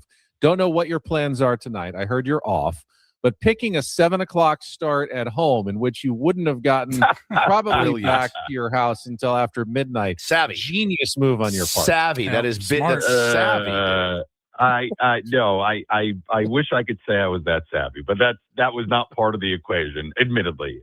But it did work out that way, which I'm not complaining about. And, Braden will have to be the one to take the real late night post game. Although you get a quick game, the games are so quick nowadays that, that game could be wrapped up by 9:30 or so still, which isn't so bad in post-game life. So everything will be all right. But yes, I did make that savvy move, but I wish I could tell you I had the foresight. It just worked out that way. Sammy, have a great rest of your day. Appreciate you joining us as always. All right, guys. Thank you. Appreciate it. Sam Levitt on our SDCCU fan hotline. It's not Big Bank Banking. It's better. Also misses out on what will certainly be a bit of a I'm sure a large crowd tonight with Mason Miller bobblehead giveaway as well. So yes.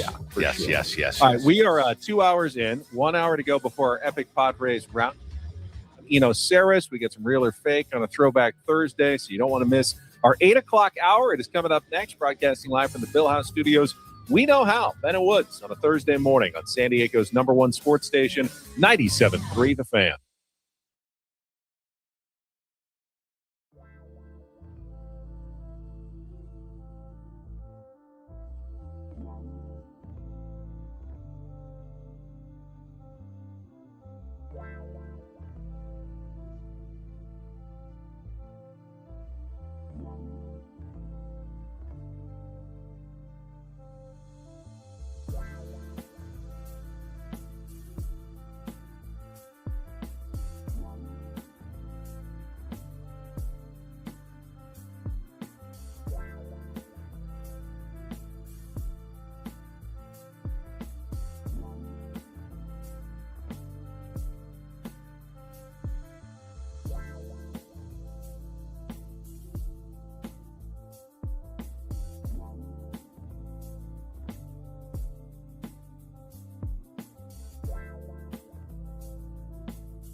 All right, we are 2/3 of the way done. We've got a roundtable coming up at 9 a.m. Welcome back, Ben and Woods, 97.3 The Fan. Somebody just said in the chat, Woodsy's hair looks like he's on a week-long bender. That's true. It's true. It does. It's all over the place.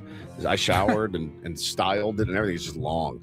Need to get the old, give me the old Roger Maris again. Shave it down and let it grow. I'm getting my hair cut tomorrow for the first time in like a month and a half, almost 2 months, because I've been growing my hair out Yours a little is long, bit. dude. It's getting long, and I don't really want them to go very short. I like having short the on the length. sides. I got to clean it up the back and the sides, but it's like the longest my hair has ever been. Benny got a very tight, fresh Frankie Carbone from Goodfellas cut. It's identical. It's just the greatest thing I've ever seen. I mean, look at the picture. It's identical. Take your glasses off real quick. Look at that. I mean, it is like side by side. It is just perfect. I told you, no fancy cars, no fur coats. Okay, I told you. I can't get my eyebrows up as high as he does. I'm trying.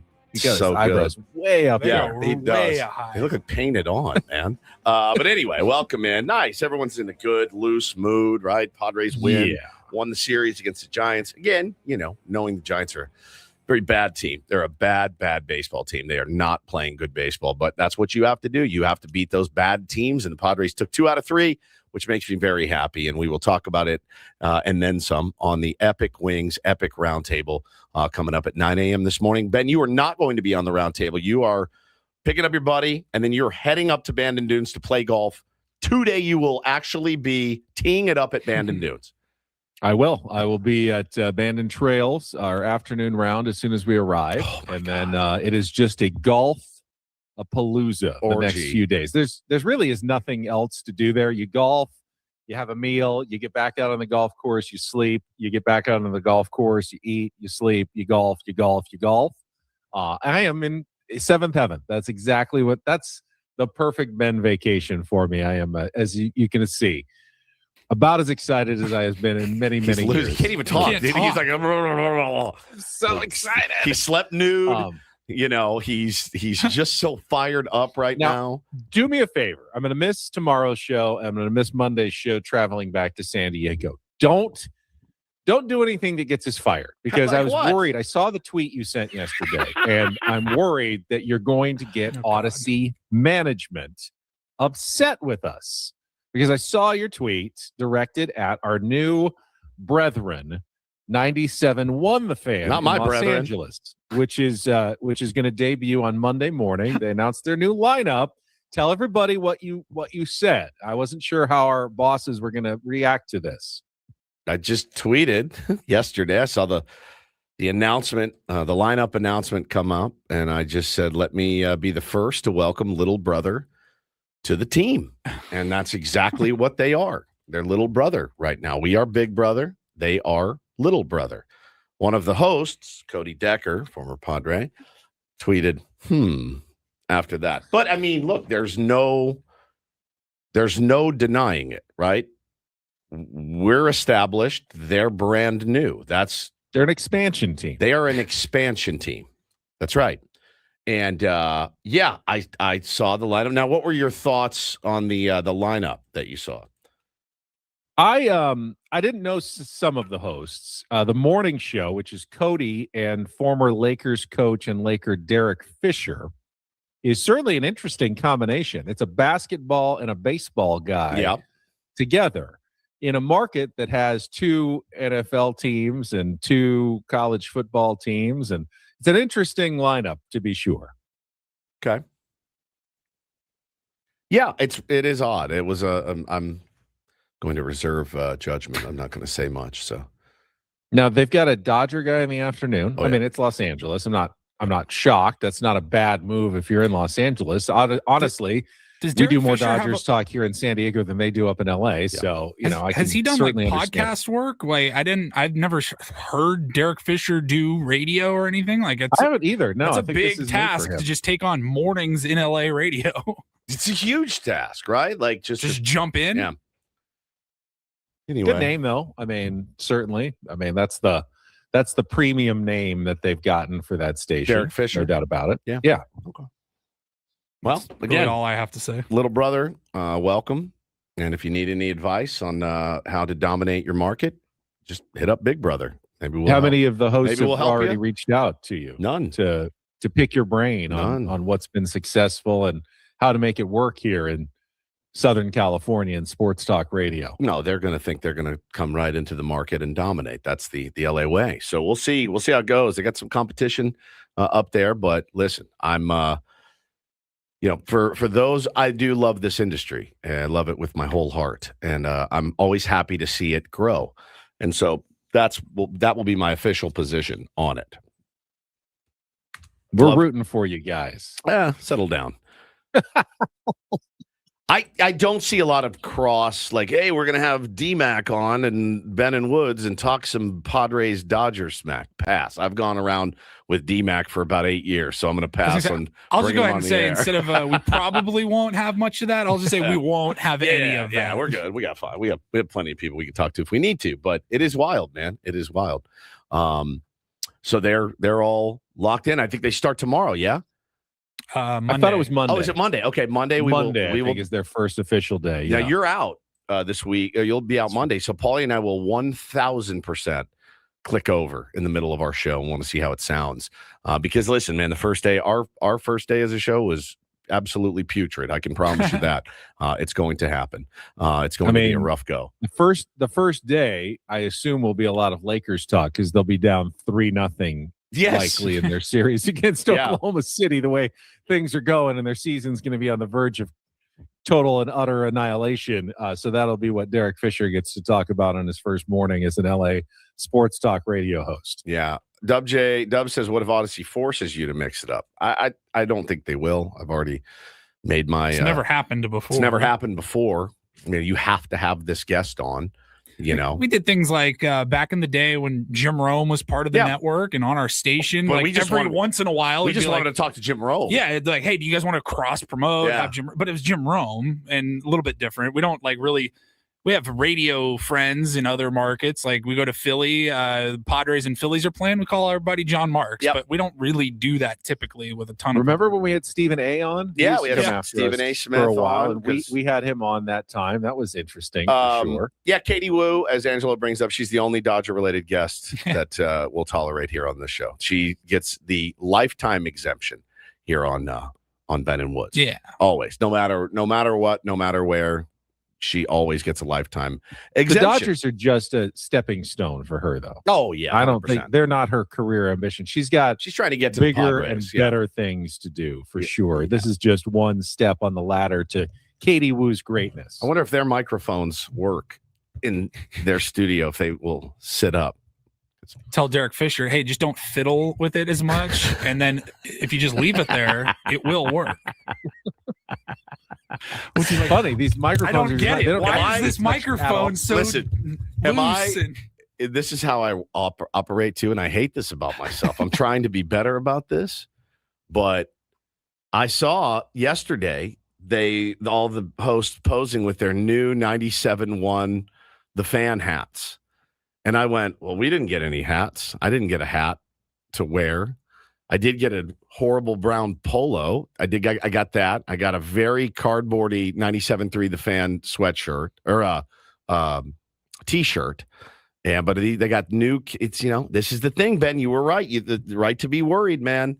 L.A. getting all the goods from Odyssey, and here we are down here just making it work. But we'll see. The problem is, one of our bosses is going to hear you say you didn't get a hat, and they're going to have hats made up, and then I won't wear them. You're going to have to wear the hat. It's more of the idea of we're not going to look good in the hats. You know that. None of us are going to look good in our 97.3 The Fan hats. I know one of us won't for sure. Then they're going to be mad because, well, you said you wanted a hat. We got you a hat. Now you never wear the hat. Yeah. You know where this is leading. Yeah, that's right. Well, I'll be the first one to officially cast a stone from 97.3 to 97.1, this rivalry we now have. Okay. Because when I went to their profile, now this was actually the old station, KNX News, became 97.1 or something like that. But anyways, it's an audiogram, and it says, Derek Fisher says, LA is definitely a sports town.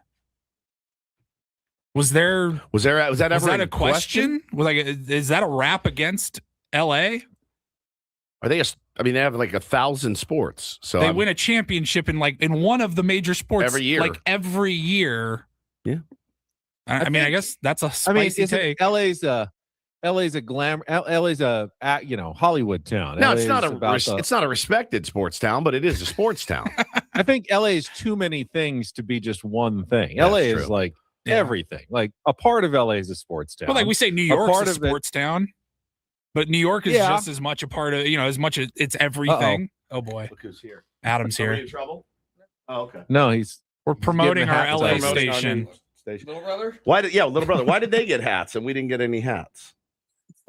Is this? No, I don't want a hat. I just want the idea of a hat. I want to be offered a hat. Would you like a hat? No. There, you've been offered a hat. How much of our budget are they going to get? Most, if not all. Little brother. All of the hat budget. They had all the hat budget already. God. All right. Well, good luck, I guess. Here we go. Ben was right. Oh. All right. Do you want to play a little real or fake when we come back? More than anything. I have a Thursday game. I have an educated guess, and you can confirm or deny.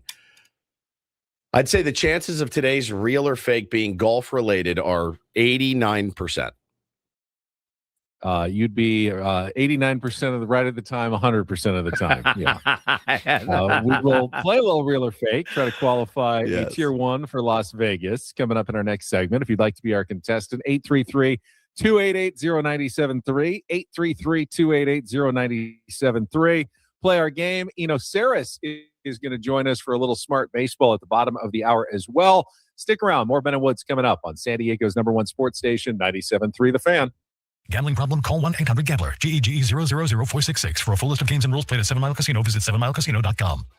First late game tonight, 7 o'clock start, which means there's plenty of time to pregame and head down to 7 Mile Casino. You go down after work, play cards for a couple of hours, maybe have a cocktail, a bite to eat off their 24/7 players menu, and still get down to the game, Petco Park, in plenty of time because, of course, as you know, Wood, 7 Mile Casino is just 7 minutes from downtown. It works both ways, downtown to 7 Mile and also 7 Mile back to downtown if you're heading that direction. No, it's a really great point. And with these weird start times this week, the game that starts late, good news is there's a place to go that's open 24 hours a day, 7 days a week. It is 7 Mile Casino. You can get a great meal and play some California-style blackjack, some Texas Hold'em, some Pie Gower, some Baccarat, knowing, hey, man, game just ended.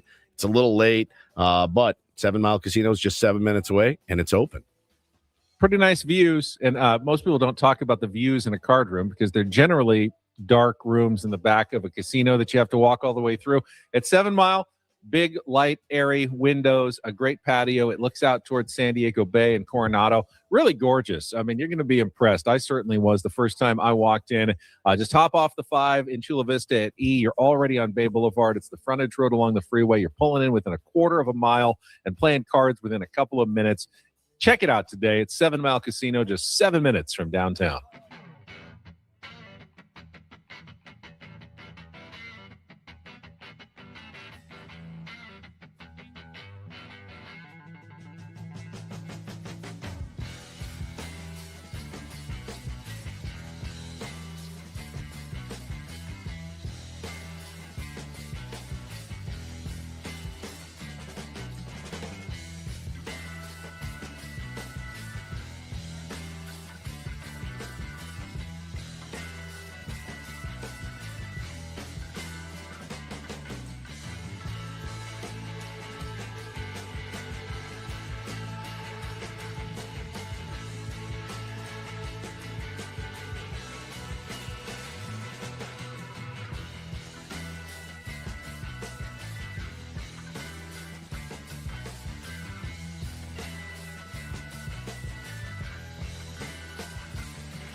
right, player. This is all yours. This room with this view. This speakeasy with this cocktail. Hey, could you make that too? This spa with this. Ah. And this pool on this roof. This is all for you. The all-new Hamul Casino Resort. Now open.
This hour on 97.3 The Fan is brought to you by GL Pools, the swimming pool experts trusted by thousands of San Diegans since 2006. Baseball is back, so is swim season. Make sure your pool is ready. Call now, mention radio for a free month of pool service. Real or Fake coming up, and then Eno Sarris is going to join us from The Athletic at the bottom of the hour. Someone in our chat would said, ask Eno if Fernando Tatis Jr. is going to hit a home run today. I can't. I'm not going to. He doesn't know. Either. None of us know. No. But today would be a very appropriate day for Fernando Tatis Jr. to break his home run drought. Do you know why? No. It was 10 years ago today, May 7th, 2016, that Bartolo Colon homered off James Shields, forever changing the history of baseball in San Diego. I was there. I was there. That's crazy. I have a picture of Bartolo Colon. I was in the press box, took a picture of him standing in the box the pitch before he went yard. It's incredible. Because it was just him standing with a bat. Was that alone was a sight to see. It was a good picture, yeah. And then, I'll never forget it. Wild. And if you don't remember why it was so monumental, well, everyone went crazy for the fact that big old Bartolo, actually hit a home run, but it also was the beginning of the end for James Shields. So ticked off then Chairman Ron Fowler that he went on the radio and basically trashed Shields and forced A.J. Preller to shop him immediately. Like by name. Called him out by name. Called him out by name. Genius. A.J. Preller then shopped him, took on a lot of his salary in order to get a young prospect who had yet to even make his minor league debut at the time, international signing, 16-year-old by the name of Fernando Tatis Jr. from the Chicago White Sox. And the rest, as they say, is history. So if there was an appropriate day for Fernando to break out of his home run slump, today would be the day. 10 years to the day from Bartolo's home run at Petco Park. Yeah, I'm just resigning myself to the fact that it may never happen at this point. Based on some of the swings that I've seen, I'm just like, that's fine. It's fine. Fair enough. If it doesn't happen, it doesn't happen. But until we have Eno joining us, let's get to today's game, a Throwback Thursday edition of Real or Fake. Some are here for the compelling sports talk with Ben and Woods. You can go plow through another donut. It's time for Real or Fake on 97.3 The Fan. Tell the people what they'll win today. We are playing for the $500 gift card at the Westgate Las Vegas, where you can create your own vacation with their breakaway from fees package, including a $75 daily dining credit, 2 day spa passes, cabaret tickets, complimentary valet parking, and no resort fees. Special rates starting at $89 a night. Book now at westgatelasvegas.com. And before we bring on Charles, our contestant, I'm kind of mad because, Woods, you know me so well. You were right. It's going to be a golf topic today. Yeah. You also said something yesterday about how I remind you of the character on the show Crashing. Yeah. You downloaded the episode. I watched the first episode. Yes. You were right. Yeah. It's very me. Like, uncomfortably so. It's me. I knew it, dude. I knew it. You were right. I know. I didn't necessarily like what I saw. I get it. It was definitely me. I get it. I forgot to follow up with you on that. I'm glad you watched. It's good, though, right? It's a good show. Yep. It was a very good first episode with Artie Lang. And it was very entertaining. Yeah. So I will definitely be following up and watching the rest of that first season. Very All right, good, let's bring Peter. Charles on to play a little Real or Fake. Good morning, Charles. How are you? Good. How you guys doing? Great, man. We're good. Let's get you qualified for the grand prize trip to Las Vegas. So, did you know, non-golfers, there are 7 different courses at Bandon Dunes? 7 courses, 7 choices in our game, except I've replaced some of the real courses with fake. So you need to tell me if I'm giving you the name of a real golf course at the resort I'm heading to, Bandon Dunes in Oregon, or if it's a fake I've thrown in to fool you. Charles, any golf experience for you? Lots, actually. Oh, I like that. All right, then you should be good at this game. Woodsy can help you out even if you want. Can't, Let's actually, go to round number 1. Real or fake? Kaiser Pines. Real or fake? It's fake. That is fake. Oh, my yes, God. Mike Kaiser is the owner, operator of Bandon Dunes, the originator, but they did not name a course after him. That is 1. You need 3 more to win. All right, let's go to round number 2. Old McDonald. Real or fake, Charles? That is real. That is real. Very well done. You are off and running, halfway home to qualifying for the trip to Las Vegas. All right, round number 3. Shorties. Real or fake golf course at Bandon Dunes? That is absolutely real. It is. It's the short course, 19-hole par 3 course at Bandon Dunes. You are killing this thing. All right, let's go round 4 for the win. Sheep Ranch. Real or fake course at Bandon Dunes? You said Sheep Ranch? Yeah. Sheep Ranch. That's fake. Oh, okay. That one is real. It's the newest course, opened in 2020, I believe. The newest course on property. That's okay. You got 3 more chances here. Round number 5. White Cliffs. Real or fake golf course at Bandon Dunes, Charles?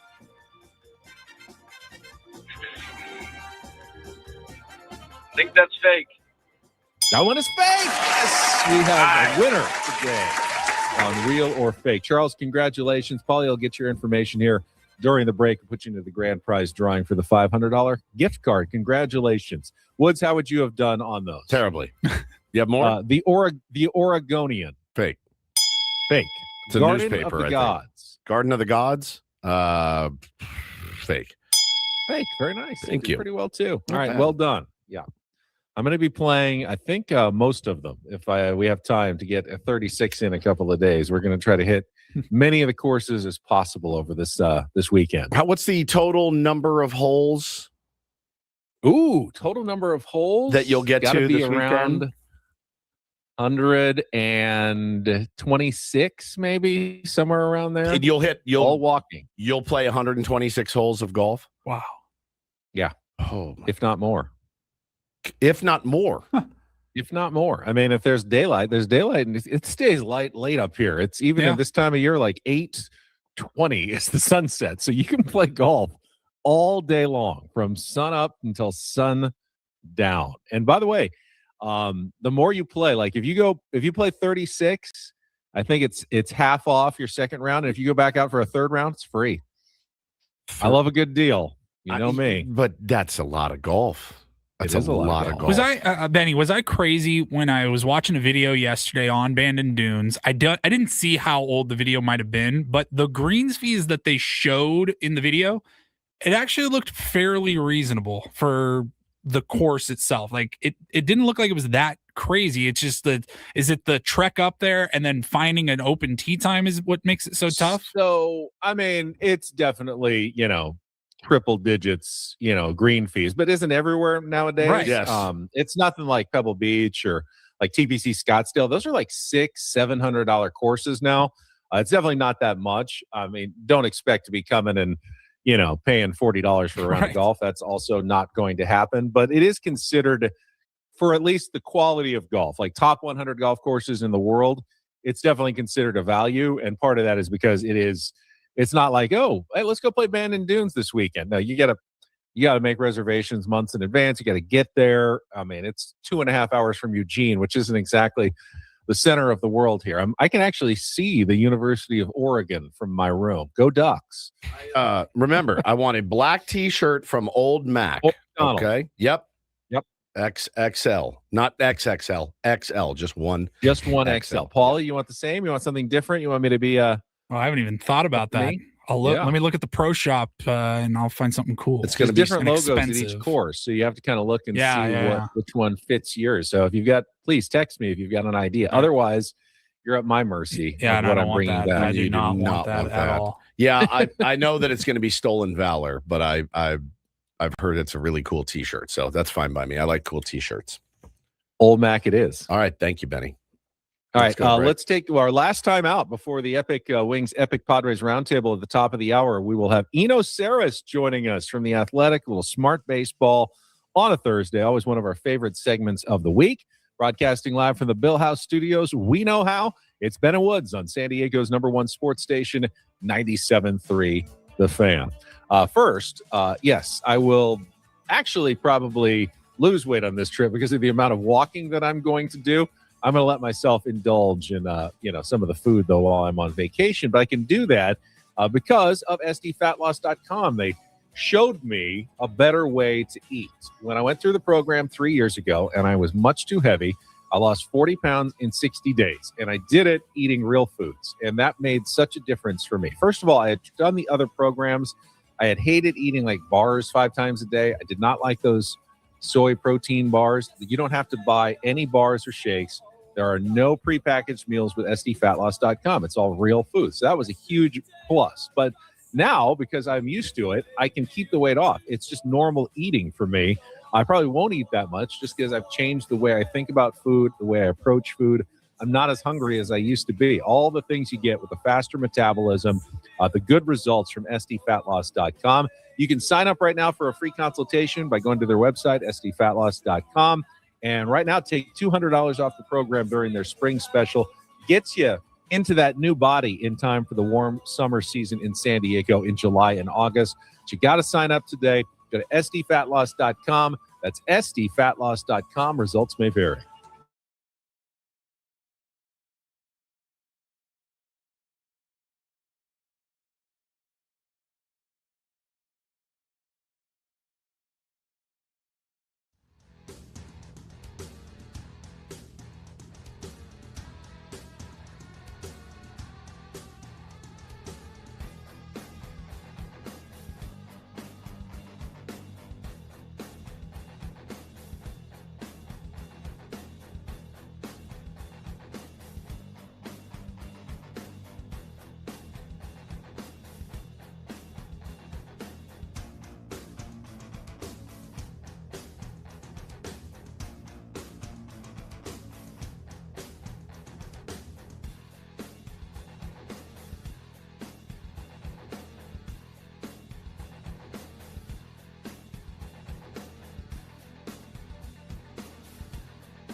He just here. I'll show you a little. Just a little. Please don't. Just a little bit. What hurts on you? Nothing at all. A little bit. Nothing. Now, So let's say whatever you're about to touch is the only thing. Let's say It's gonna hurt. Right? All right, yeah. Okay. Pretend your knee hurts. Pretend your knee. It's going to in a second. Right here. Oh, that is not pleasant. Hey, player, this is all yours. This room with this view. This speakeasy with this cocktail. Hey, could you make that too? The spa with this. Ah. And this pool on this roof. This is all for you. The all-new Hamul Casino Resort, now open.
The Thursday edition of Bennett Woods brought to you by David P. Shapiro, criminal defense attorneys, helping good people regain control of their future when charged with a crime since 2010. Visit davidpshapirolaw.com. Got Eno Sarris coming up in just a moment. First, Padres baseball tonight here on 97.3 The Fan, 6 o'clock pregame show with Braden Soprenet in for Sammy Levitt, and then 7 o'clock first pitch. It's been suggested, guys, that the Padres may have to make a roster move today, with Luis Campusano nursing a toe injury and Freddie Freeman continuing to get battered by foul kicks. Not Freddie Freeman. Different Freddie. Freddie Fermin. Yes, totally different guy. That the Padres are uncomfortable not having a backup catcher other than Ty France, their emergency catcher, and may have to call up Rodolfo Duran before the game, and possibly just to make sure that they're not left without a backup catcher situation, which don't know what that would look like, but it was something that was suggested in Kevin Acey's newsletter that may be a move they're forced to make today just to cover their bases behind the plate. No, it's you'd hate to see you said Campy. Well, he's been nursing a toe injury. He was unavailable yesterday. So if he's unavailable today, you can't have Fermin every single day behind the plate. At some point, you're going to need another catcher to come back and back him up, other than just Ty France as your emergency guy. Yeah, you'd hate to lose, Campy and all the momentum he's built so far this year. Yeah, but yeah, it's a bummer. All right, we'll see what happens. Doesn't mean an injured list move necessarily. I mean, he may only be out for 3 or 4 days, but you can't go 3 or 4 days without a backup catcher in Major League Baseball. That's true. That's too risky. So we'll see what happens. We'll talk some smart baseball with Eno Sarris coming up after our last check of traffic here on 97.3 The Fan.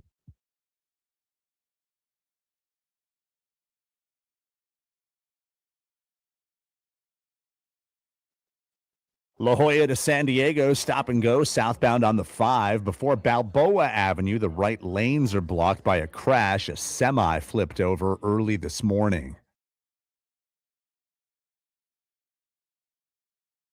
Got miles ahead? Make sure your car's ready. Swing by Valvoline Instant Oil Change. They'll check tires, lights, and essential fluids with any oil change. Stay in your car, done fast, coupons at SoCalOilChange.com. Valvoline Instant Oil Change, your 15-minute drive-through oil change. It's time for the super polished, just to be named Smart Baseball Weekly segment with Eno Sarris, son of a bitch. All right, Eno Sarris from The Athletic joining us here on Ben and Woods on a Thursday morning. Good morning, Eno. How you doing? Doing great. Almost the weekend. Almost the weekend. Yeah, not quite. Well, it is for me. My weekend starts in 19 minutes because I'm on a golf vacation. Yes, he is. Nice. Live from Oregon right now, Eno. I saw your tweet, and I know I saw this too. Mike Petriello tweeted out earlier in the week the 2026 Swing Path visuals are now available at Baseball Savant, and you can go and you can look at what guys look like from the side in this really cool metric deal, and it shows you like their bat path and stuff. And you were talking about the Tampa Bay Rays. You said they have the flattest swings in baseball. Having a flat bat path is good for hitting fastballs, decent for contact overall, not the best for slugging, particularly down in the zone. I haven't seen Tatis's yet. I'm assuming it's fairly flat as well. No, actually. Oh, no. Tatis's problem is different. I mean, we've talked about this a bunch, but in terms of what his, the tilt of his swing, an average tilt is around 30, and Tatis is at 30. So he's got average tilt. Somebody like Junior Caminero, who has a very flat swing, has a 26, 25 degree tilt on his swings on average. That's so interesting to me. And yeah, we have talked to you about Fernando Tatis Jr. every week because it remains, a little bit confounding. You talking last week, maybe he just needs to move his feet around a little bit. We are searching for answers, as I'm sure he is as well. And, I watched every swing he took in San Francisco. Not once, did I think, ooh, that was a home run stroke right there. He just missed his pitch or whatever. Yeah. I mean, I think because he's counter rotated too hard, and he's, like I said, that back foot is pointed at the catcher. He's like worried about the outside pitch, so he like lunges. Yeah. And so the way that I would put it, and we did a whole thing on this on Rates and Barrels this week. The way that I would put it is he's working against his body. Like he's sort of like diving towards the plate, but he's rotated towards right field. Got it. And so that's why he doesn't have, I don't think he has a pulled foul ball in the air all year. He has like 2 pulled fly balls, and his entire spray chart is to center and right, yep. Which, that's great if you're Luis Arias, but it's not great if you're Fernando Tatis Jr. Let's talk about something positive related to the San Diego Padres. Mason Miller. So everyone says that Mason Miller's best pitch is actually the slider, not the fastball that touches 103, 104. But obviously the two interplay with each other. What does your kind of stuff plus tell you about why Mason Miller, in an age when a lot of guys throw 100 now and, give up runs and home runs throwing 100, what makes him so very unhittable right now? The thing that is special about the slider is he throws. I mean, obviously velo is a big part of this, and velo on the fastball makes everything else harder to hit. So yes, they do interact with each other, but he has like a little, almost like a baby sweeper. It's not so a bullet gyro slider. He throws at 88.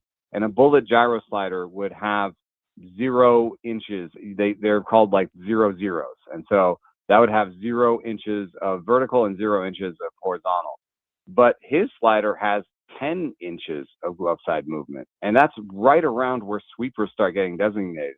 In fact, if he threw it slower, I think it would be called a sweeper, because sweepers are sort of 10, 11, 12 inches of horizontal movement.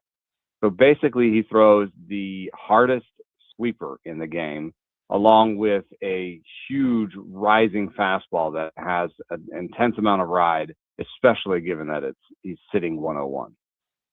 How about that changeup as well? I mean, that he has busted out a little bit, broke one out yesterday as well. I mean, that's almost unfair. They shouldn't even allow him to throw 3 pitches because the first two are good enough at this point. But he's such a delight to watch, man. He has just been incredible. I checked in with him when I was in San Diego, and he was really happy with where the changeup was, and he's like, I think it could be better than my fastball. So now he has 2 pitches that are better than his fastball. Like his, not to be gross, but like his Savant page looks like a murder scene is what it looks like. I mean, it's just purely blood red everywhere. They do call him the Reaper for a reason. He's 100th percentile in expected ERA, expected batting average, fastball velo, 98th in exit velo, 99th in chase, 100th in whip, 100th in K. Yeah, it's all red. Can you talk to him about his just piss poor extension though at 79? I mean, you got to get this thing figured out. 79 extension, whatever that is just unacceptable for a team that's trying to contend for a World Series. So next time you get in his ear, please mention work on his extension. I am not telling him to touch any of his mechanics, dude. With that injury history, no. I say whatever's feeling good, do it. You keep doing it, man. I love it. Let me ask you though, because Craig Stammen has been pretty judicious in how he's used his elite bullpen in terms of getting plenty of days off. We haven't seen Mason Miller all that much. Usually there's a day off. Only a couple times this year have even Miller or Morahone or Adam gone 2 days in a row. I think that's good, especially this early in the regular season. It didn't work out necessarily against the Cubs in the playoffs, but it feels to me that when you unleash them in the playoffs and you can go every day, that there's got to be a way that the Padres in October can turn that into a more valuable weapon than we saw last year. Yeah, I mean, that's the thing is if you can avoid overusing it during the season, and so that does put a little pressure on the other unit, which is the starting rotation.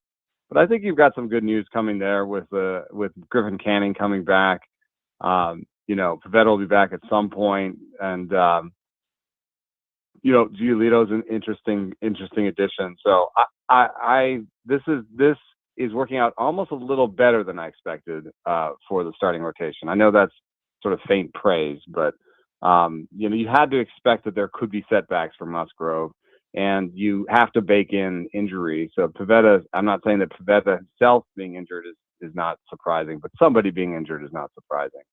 And for them to stay afloat and to pitch this well and to be able to rest their bullpen says that it's doing all right. And of course, there's to be better days ahead when Musgrove and Pivetta are all in there.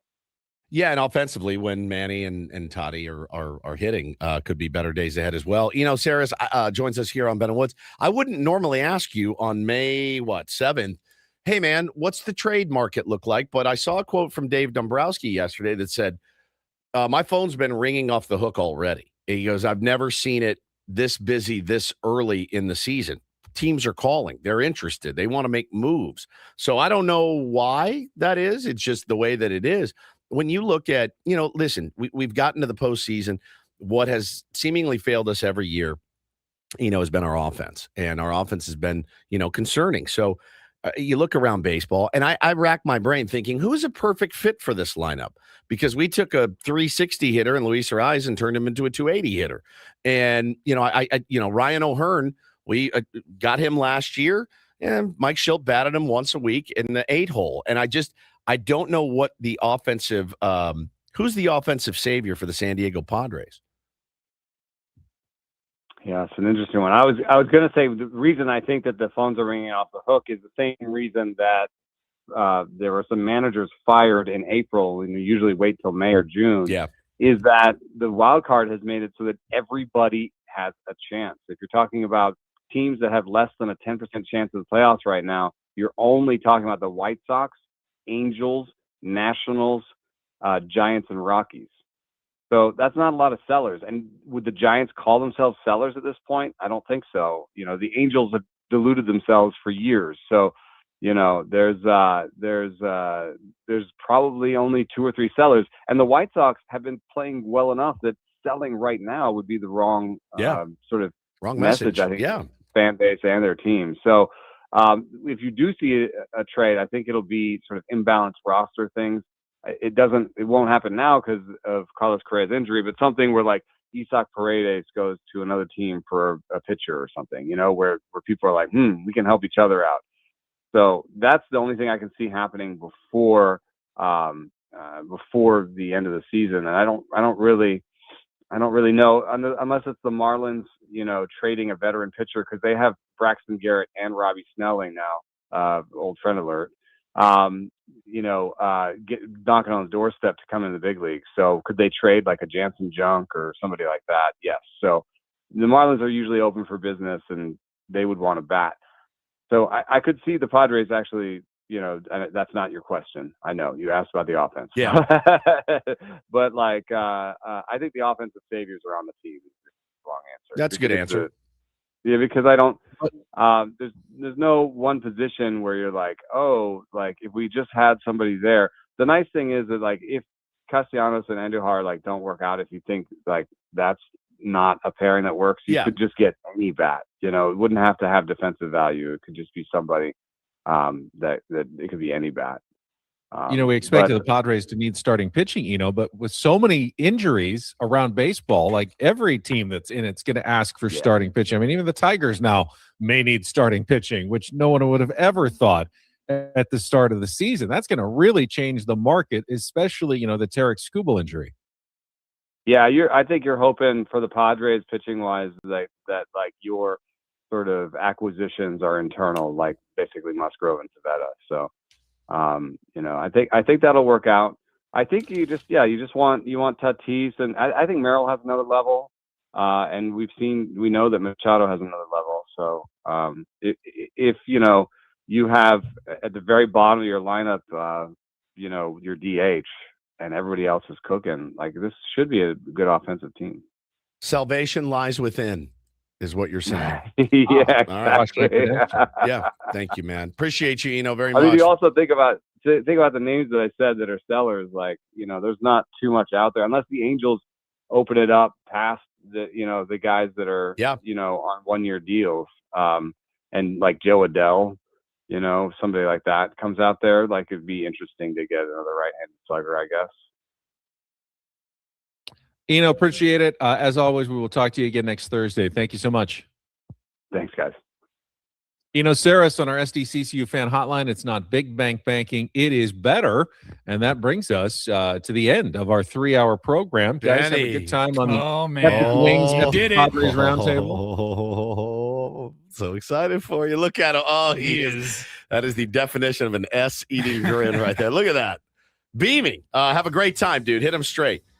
I will see you guys Tuesday morning when I get back from Bandon Dunes. Cannot wait to Oregon. hear it. Keep texting us throughout. Let us know how it is. Give us something to work with tomorrow. Give us something to work with tomorrow. I will do my best, right, guys. Thank you so much. And that's it for us. Paulie and Woods head over to the sound space for the roundtable. For those guys, I'm Ben Higgins. Have a great rest of your Thursday from all of us here at San Diego's #1 sports station, 97.3 The Fan.